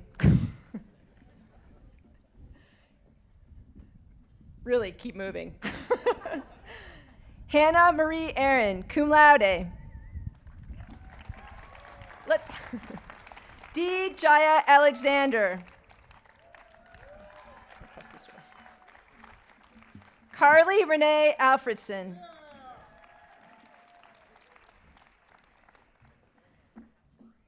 Alexandra Christina Allen. Zoe Andrea Batson. Charles David Baxter. Rachel Connor Beam. Chloe Melinda Bell, summa cum laude, Departmental Honors History. Elizabeth Frances Belmont. Barack Sol Benamotes. David Nathan Bender. Benjamin O'Shaughnessy Bigelow, cum laude. Daniel Jeffrey Burkholz, cum laude, Departmental Honors Creative Writing. Justine N. Bisman. Megan Arlene Blydorn. Ethan J. Blumenthal, summa cum laude. Owen Powers Boardman, cum laude, Departmental Honors Sociology. Kyle James Bohr, magna cum laude. Rachel Veronica Braden, cum laude. Michaela Jolene Bram, summa cum laude, Departmental Honors Dance. Christopher Matthew Bremner, magna cum laude. Allison Claremont Bresnahan, magna cum laude, Departmental Honors Cognitive Science. Leo A. Brochu. Kelsey Marlene Brooks, cum laude. Hannah Elizabeth Bruzewitz, cum laude. Naomi T. Bullock. Christopher William Bunkers, cum laude. Philip Matthew Bussum. Claire Elise Bush. Tyler Butke.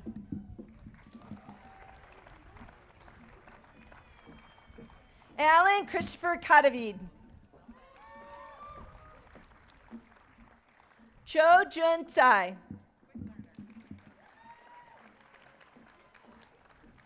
Joseph Presley Caldwell. Felicia Margaret Carlson. Mitchell Williams Carlson, cum laude. Kyle Michael Carrier. Kyriakis Lee Carroll.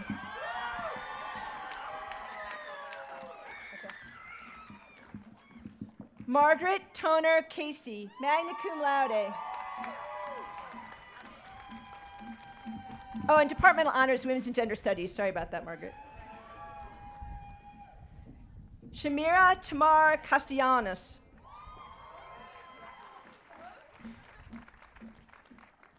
Jonathan Carey Chamberlain, cum laude.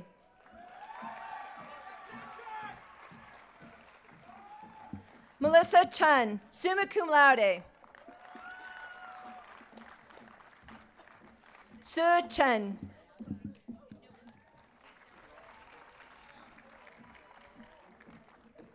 Teresa Allison Childress, magna cum laude, Departmental Honors, Creative Writing.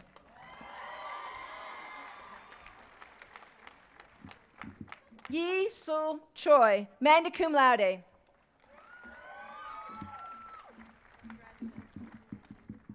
Nathan Thomas Christofferson.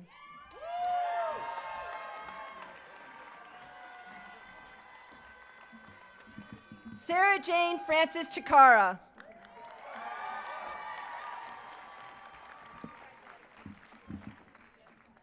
Fernando Clark III.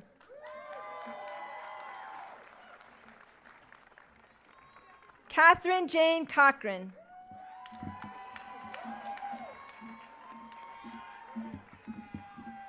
Hannah Rose Cohen, cum laude.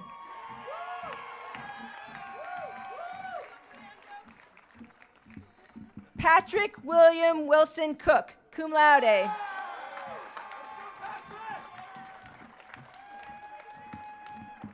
Joseph P. Cormelis.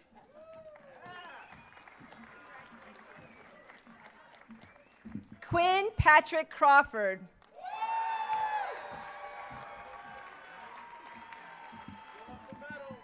Margaret Elizabeth Crum, cum laude.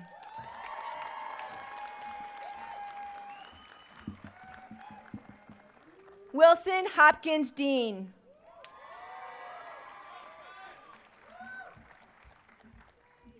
Paula Sarah Diamond.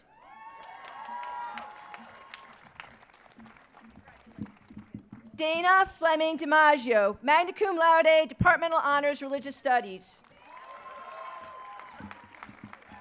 Stephen Daniel Dowden, cum laude.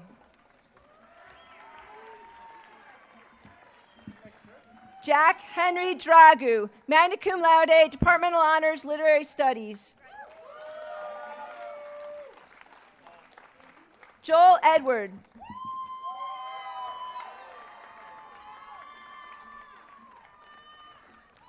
Mackenzie Kyle Andrus, summa cum laude.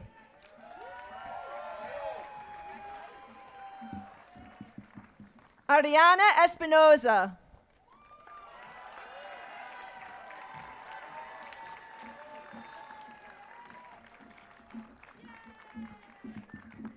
Emily Meyer Evans.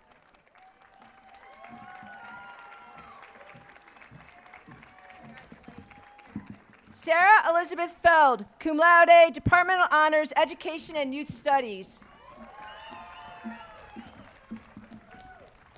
Jared Taylor Feldman.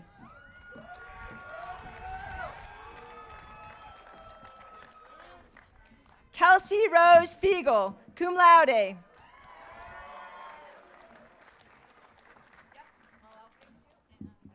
Brian Patrick Flanagan.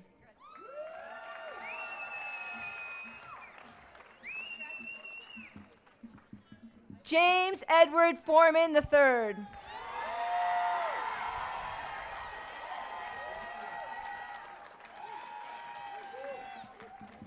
Miro Julian Frank Zerda.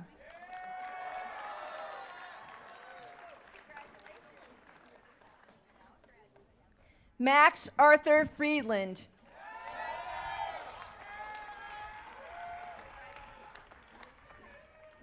Curtis Allen Fuller.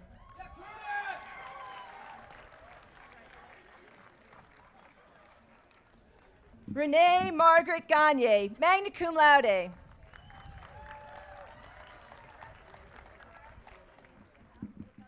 Eugenia Ann Gaines, summa cum laude, Departmental Honors, Sociology. Duncan James Gillis, summa cum laude, Departmental Honors, Spanish.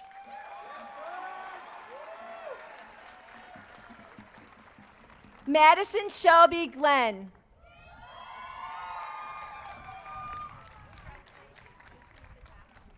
Paul Robert Glennon.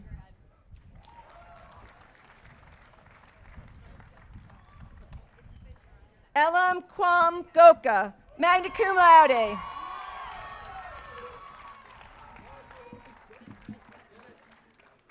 Daniel James Gonzalez.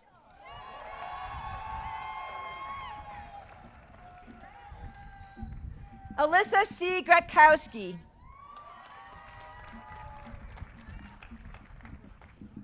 Joshua Mark Greenberg, cum laude, Departmental Honors, Religious Studies. Leslie Ellen Grunert.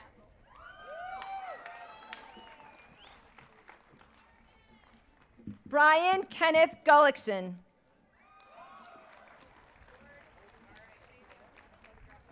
Mary Grace Gunderson, cum laude, Departmental Honors, Creative Writing. Caitlin Elizabeth Gunn, cum laude.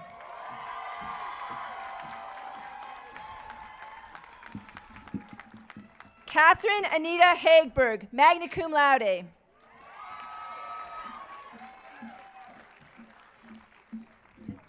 Ashaki Ngozi Nzinga Kandake Thompson Hall.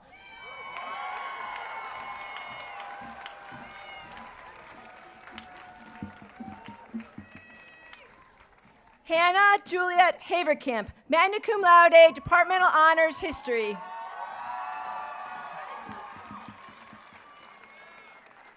Maria Rochelle Heath, summa cum laude, Departmental Honors, Comparative Literature.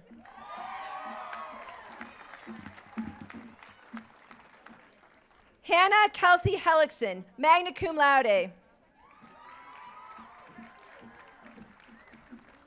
Mary Kay Hendrickson. Stephanie Vanessa Herrera.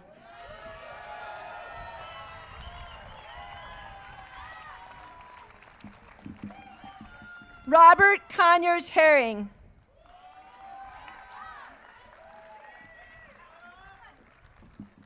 Elise Ariella Hill.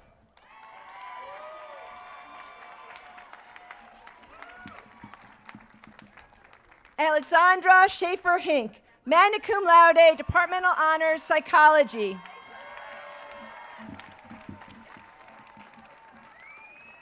Elizabeth Ann Hock. Daniel Richard Hodorowski.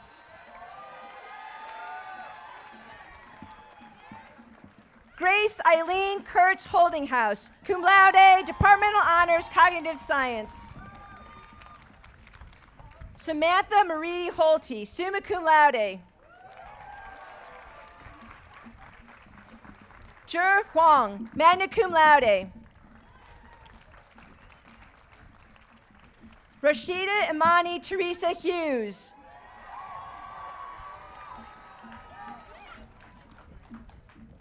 Nargis Husseini.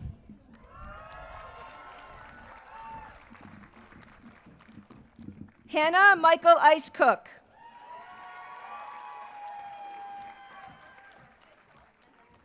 Jonah Eisenstein, magna cum laude, Departmental Honors Philosophy. Georgia Ray Isham, cum laude.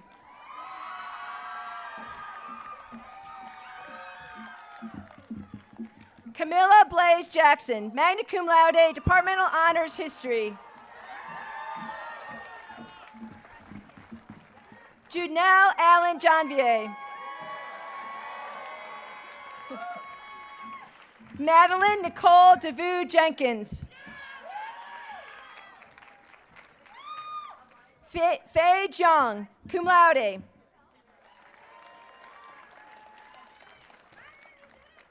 Forrest Niels Johnson.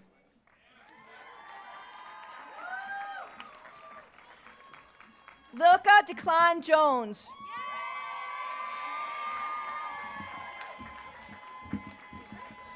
Shintaro Kamada, cum laude.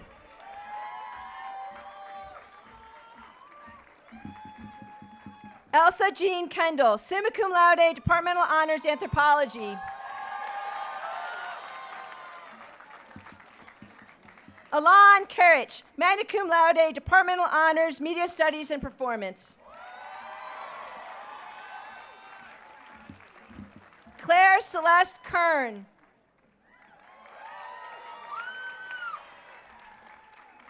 Paula Kim.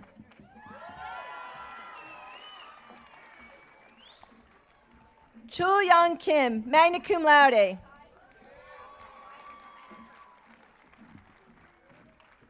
Maxwell Banks King.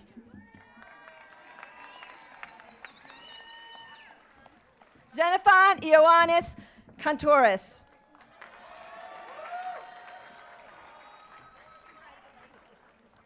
Jenna Lee Larson. Nelson Mateo Lauersdorf.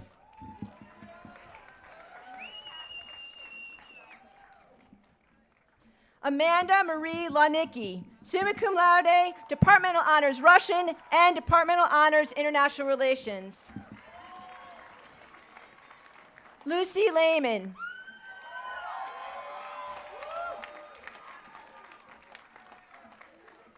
Cameron James Levere, magna cum laude.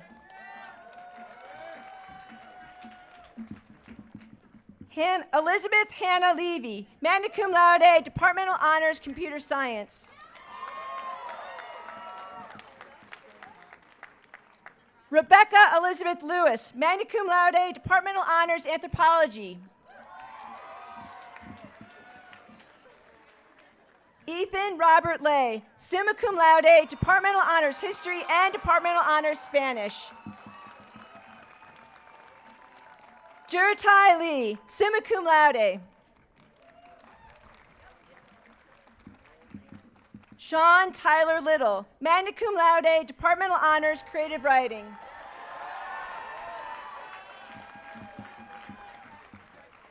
Graham Henry Loudon.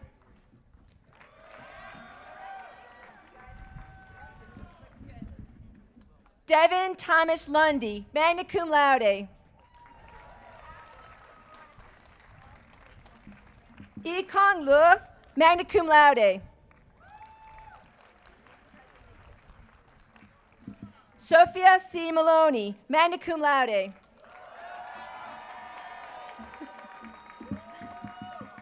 Ruby Madeline Maley, summa cum laude. Katie Louise Marsh, cum laude.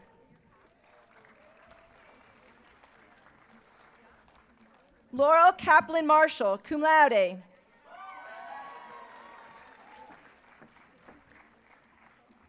Dorota Patricia Meslinski, magna cum laude.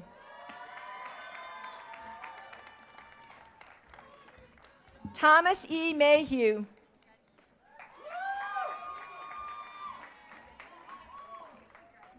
Rachel Michelle McCarty.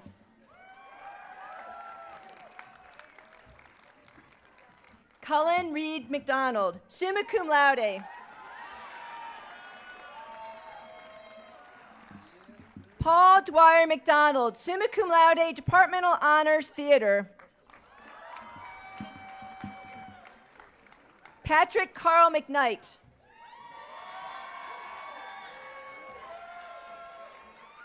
Lucas James McLaren.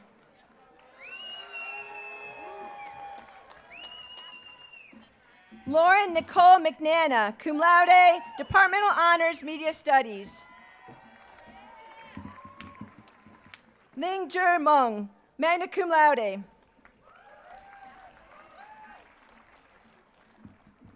Benjamin Douglas Milkey.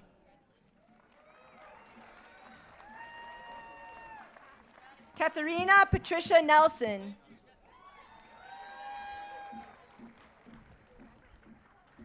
Krista Suzanne Nelson, summa cum laude, Departmental Honors Psychology. Liza Lamaster Newton, magna cum laude.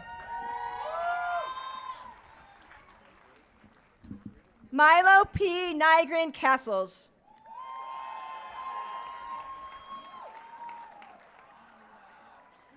Megan Torrin Nyquist, summa cum laude.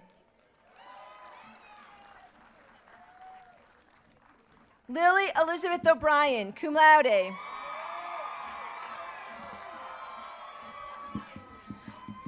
Molly Therese O'Brien, cum laude. Emma Judith Olson.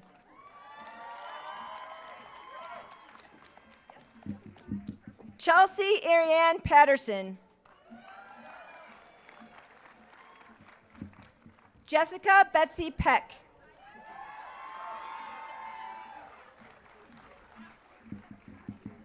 Sabu Paltekian, cum laude, Departmental Honors Creative Writing. Janelle Perez.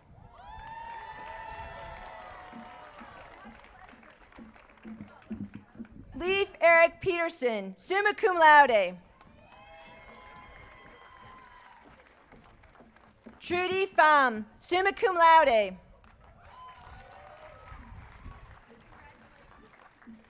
JC Marie Pieper.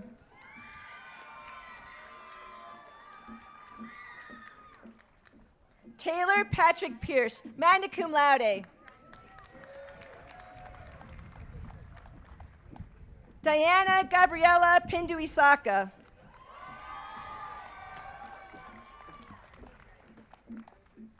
Hakeem Rashad Pinklin.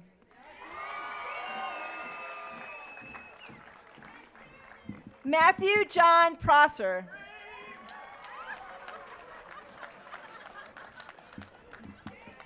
Catherine Elizabeth Potasic, magna cum laude, Departmental Honors History. Alejandro Antonio Quevedo Colocho, magna cum laude. Olivia E. Randy. Marcus Raymond Christian Rickman.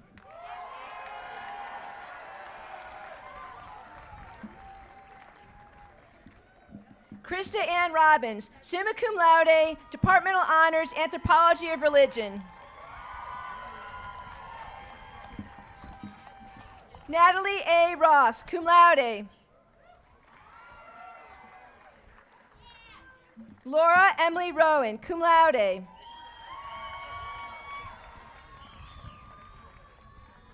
Adithon Andrew Salvendron.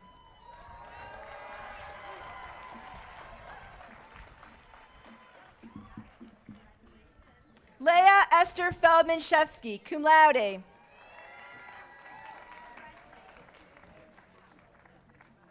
Phoebe Ellington Sherman, cum laude, Departmental Honors History. Hadley Marie Sibin, cum laude.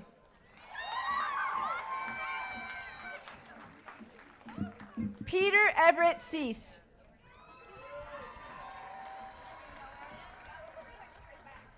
Elizabeth Jane Simmons.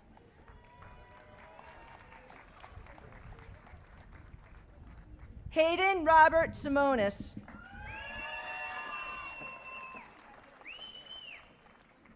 Hanamori Flo Scablo, magna cum laude, Departmental Honors Psychology. Megan E. Slavish, summa cum laude, Departmental Honors Health and Society. Grace Catherine Smith.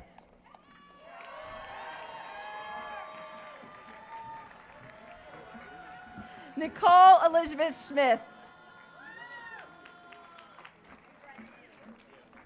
Tracy Marissa Spacek, summa cum laude.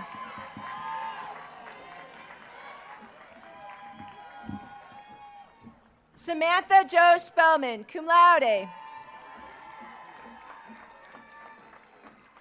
Jeffrey Robert Spire Bazanson.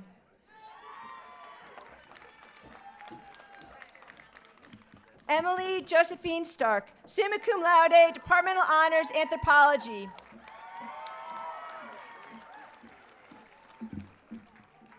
Arthur Michael Staub.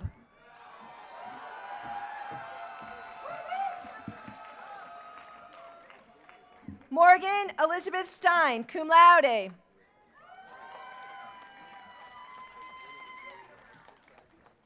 Stephanie Christian Streb, cum laude.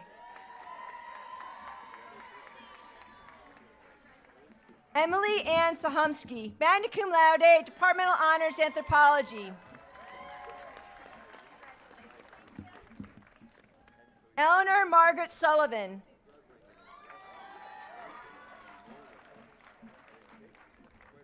Daniel William Kofi Esselfie Sutherland.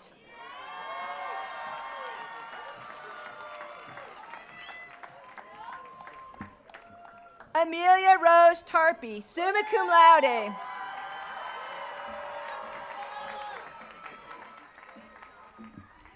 Kate Elizabeth Taylor, magna cum laude, Departmental Honors History.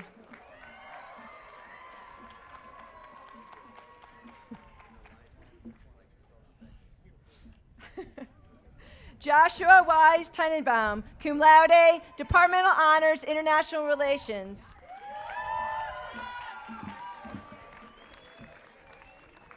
Go Yun Tien, magna cum laude.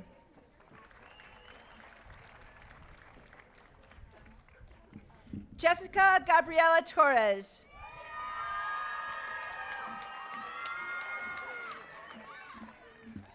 Alyssa M. Tracy.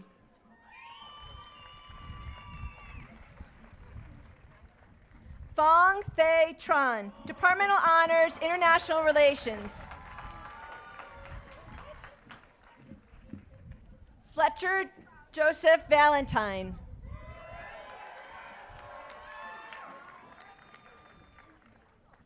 Stephanie Vargas Cadillo.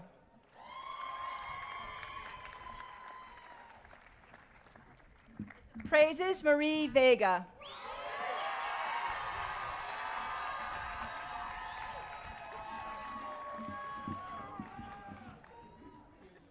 Hashtag Benjamin Joseph Vogt, magna cum laude, Departmental Honors Theater and Departmental Honors Computer Science.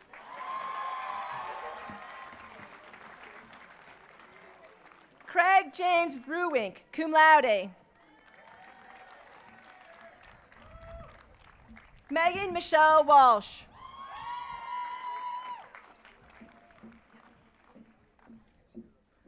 Tobin Thomas Cummings Walters, cum laude, Departmental Honors Theater Dance. Matthew Scott Walthius, magna cum laude, Departmental Honors Sociology. Patricia Ann Weber.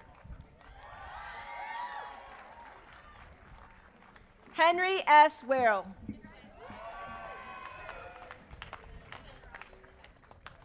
Marion Dykes Whitaker, magna cum laude, Departmental Honors Creative Writing. Corin Elizabeth Wisner, cum laude, Departmental Honors Dance.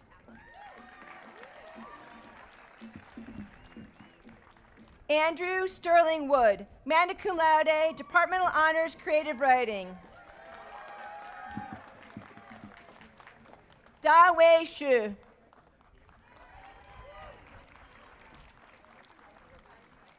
Zhu Shun Yen.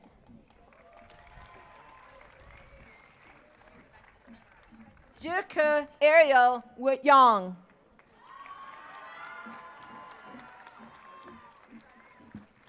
Courtney Sophia Yates.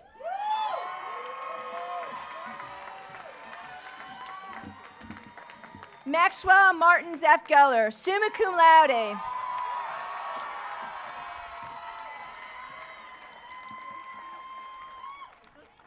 Aaron Samuel Zients.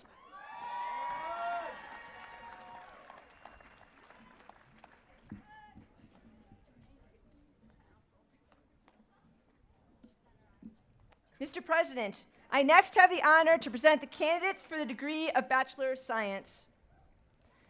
A candidate who attains the highest scholastic standing during 4 years of work at Beloit College is selected to represent the group and to receive a hood in recognition of this achievement. By action of the appropriate authorities and with the approval of the faculty and the Board of Trustees, the candidate so chosen to represent the candidates for the degree of Bachelor of Science at this 164th commencement exercise is Hannah Lucille Tepsa from Chassell, Michigan, whose degree is awarded summa cum laude with departmental honors in biology. Will the candidate please come forward?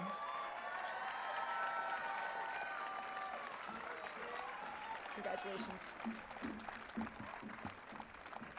In accordance with the recommendation of the Dean of the College, on behalf of the faculty and the Board of Trustees of Beloit College and by the authority vested in me, I confer upon you the degree of Bachelor of Science. The token of the hood now placed upon you confers upon all candidates whom you represent the degree of Bachelor of Science together with all the rights and privileges thereunto pertaining.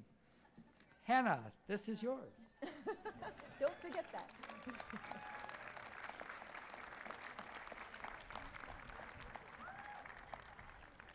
Rowan Jacob Abraham. Cyril Poku Apiaje. Departmental Honors Biology. Eric Allen Binter, summa cum laude, Departmental Honors Physics. Dana Mardiola Castrejón. Alyssa Chen. Amy Renee Delbeck, summa cum laude, Departmental Honors Geology. Mackenzie Grace Driscoll. Chelsea Lynn Freeman, Departmental Honors Biology. Daniel Gregory George.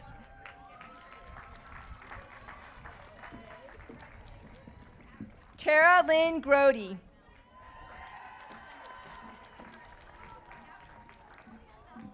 Nora Hardy Holte, cum laude.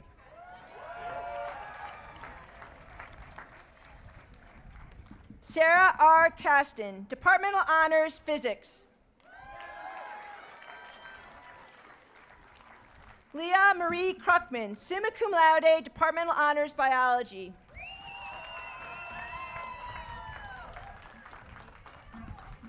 Harry M. Kuttner, magna cum laude, Departmental Honors Geology.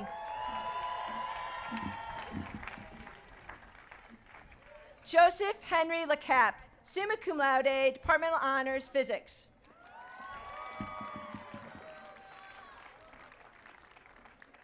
James Arthur Lazarczyk, magna cum laude, Departmental Honors Chemistry.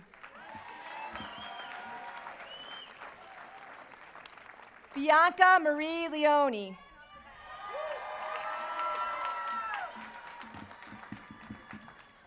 Joshua Harrison Latofsky, magna cum laude, Departmental Honors Physics.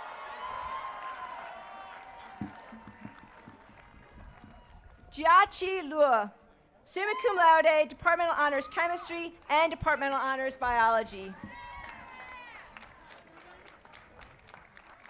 Matthew Lawrence Olson.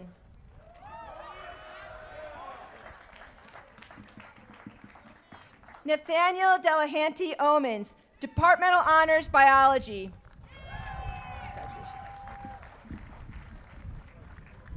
Kevin Thomas Palmer. Aurora S.H. Peck, summa cum laude, Departmental Honors Biochemistry. Brenda Karen Plackins, magna cum laude, Departmental Honors Biology. Joseph Lee Pashepny, cum laude, Departmental Honors Biochemistry. Caitlin Gail Rankin, cum laude, Departmental Honors Anthropology.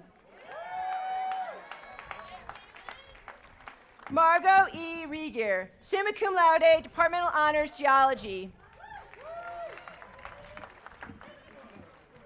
Matthew John Rochelle, cum laude. Dania Anisha Robbins. Yarden Sagron.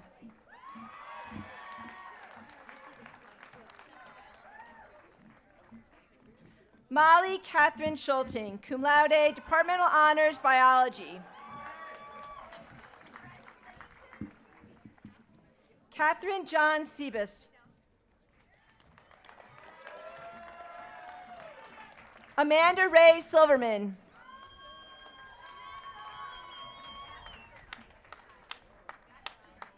Joseph Anthony Skursky.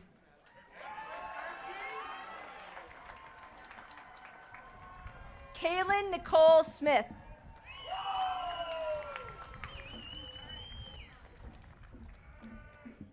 Roche Anastasia Brittany Smith, cum laude, Departmental Honors Physics.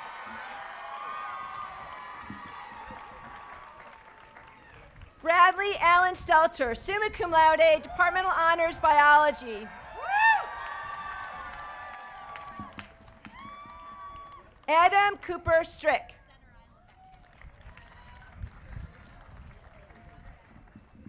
Lee Wan, cum laude, Departmental Honors Biology. Laramie James Wiesman, magna cum laude, Departmental Honors Biology.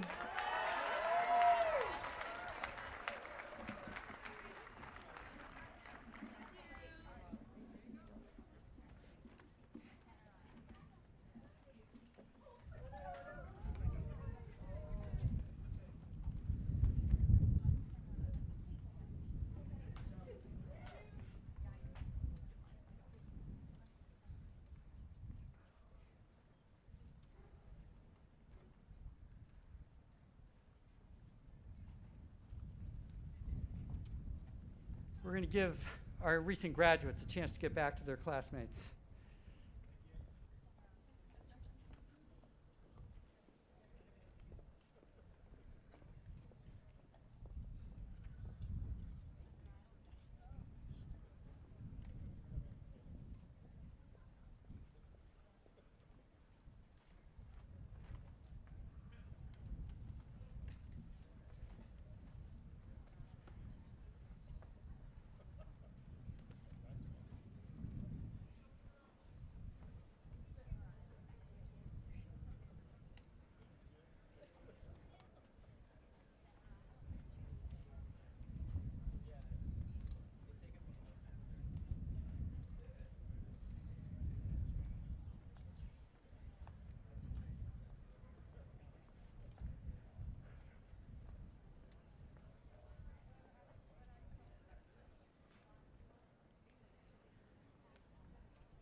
Now that the class of 2014 is all together, it is my great honor to present to you, my friends, the entire assembled class of 2014.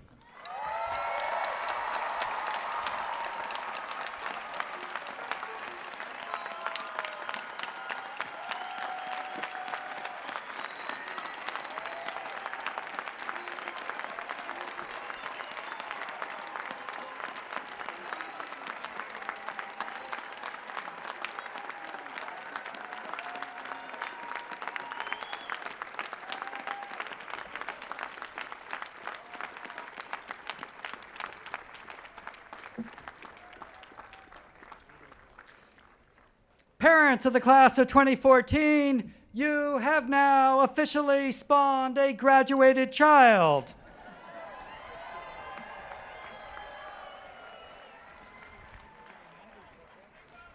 The hardest and most important job at any commencement is held by the person who has the responsibility of pronouncing all of your names accurately. I think you will agree that Dean Ann Davies has done this spectacularly well.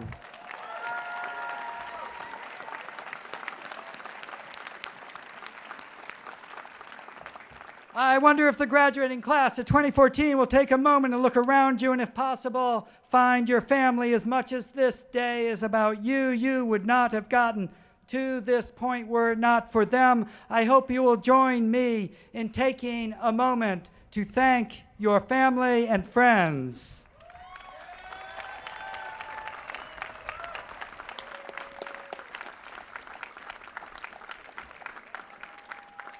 Testudines in totum et perpetuum. Turtles all the way down.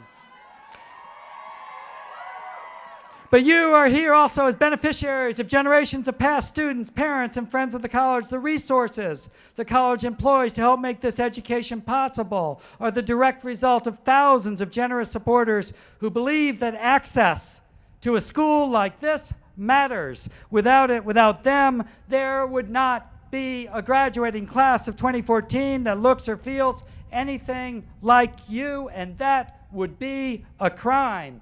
Would you take a moment in thanking the very many people who have supported this college so generously, many of whom are in this gathering and on this stage?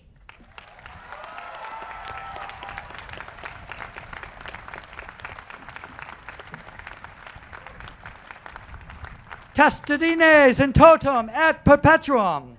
Turtles all the way down. Now, take a look at the faculty and staff that are here today. If we asked any one of them what it is that keeps them working at Beloit College, they would answer without hesitation, it is you. Your success is their success. I wonder if you can take a moment to join me now one more time, graduating class of 2014, in thanking the staff and faculty of Beloit College.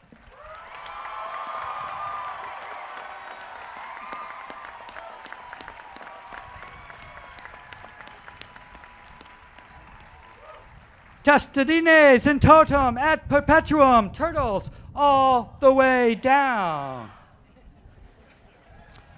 I received a gift a couple of days ago, one of the finest gifts in my 5 years at Beloit. Professor Kathy Green gave me a letter one of her students had written to future Beloiters. That student is my friend, Lily O'Brien.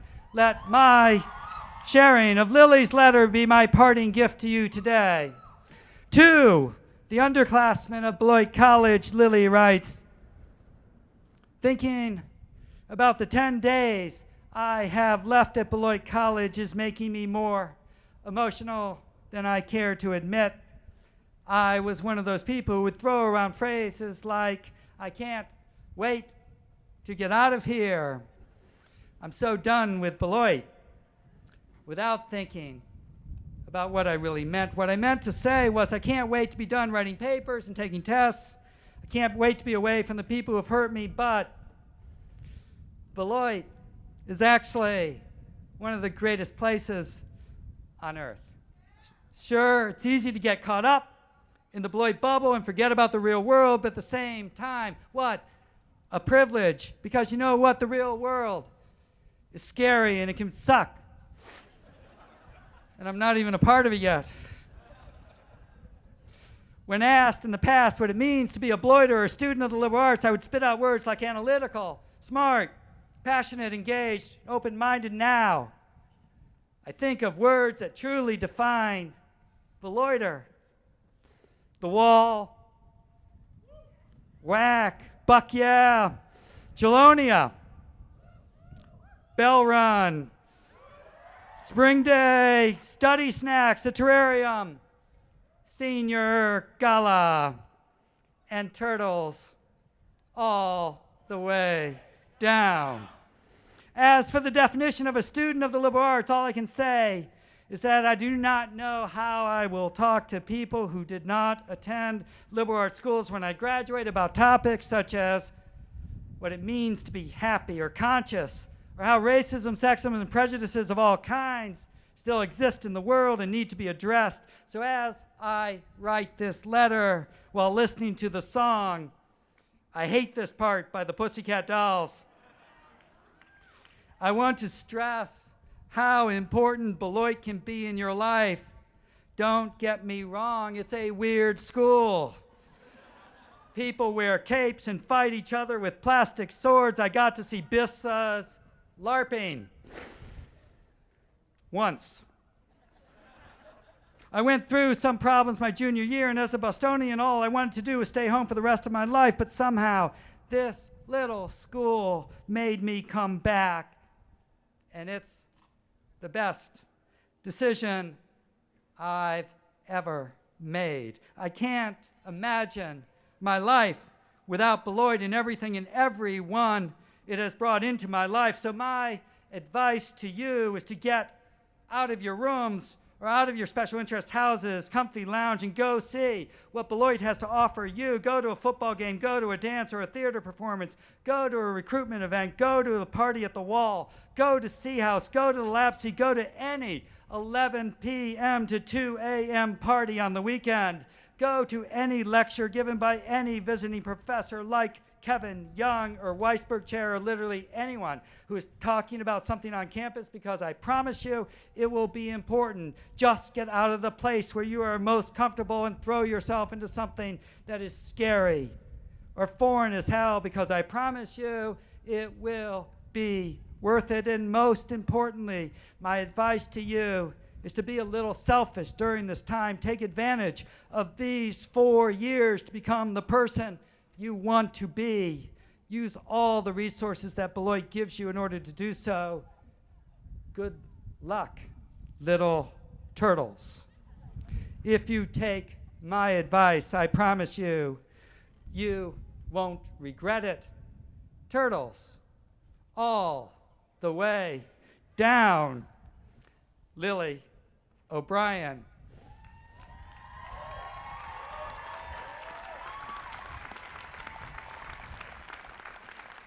You are the value proposition of this college, Lily, Beloited as you are. You and Kyle Bohr and Megan Slavish and Trudy Pham and Max Zafgeller and Alex Hink and Camilla Jackson and Alan Karish and Barack Ben, Amod and Sarah Jane, Sakara and Sean Little and Tess Childress and Amanda Sullivan and Maggie Crum and Courtney Yates and Raquel Nunez and Justine Ringberg, and so on, and so on, so on.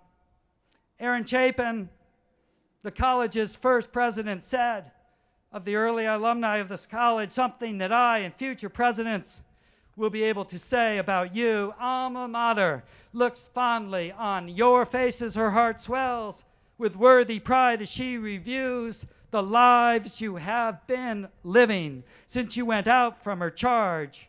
And she borrows the honors you have won and wears them as jewels for her adornment today. Your presence fills her heart with gladness and her face with smiles. So it has been, and so it is. The value proposition of this college is embodied so gorgeously, embodied in my friends in front of me, the class of 2014. Beloitish, Beloited, Beloiters, come back soon and soon after that. And then again, I promise we will leave a light on for you. It will always be a great day to be among you. Thank you, and congratulations.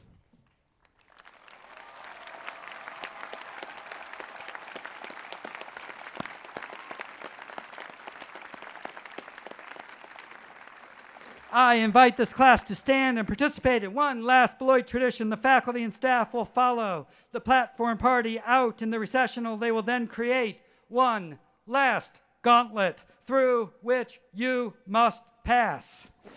After that, please join us for lunch on the lawn behind Eaton Chapel. Have a wonderful afternoon. Safe travels.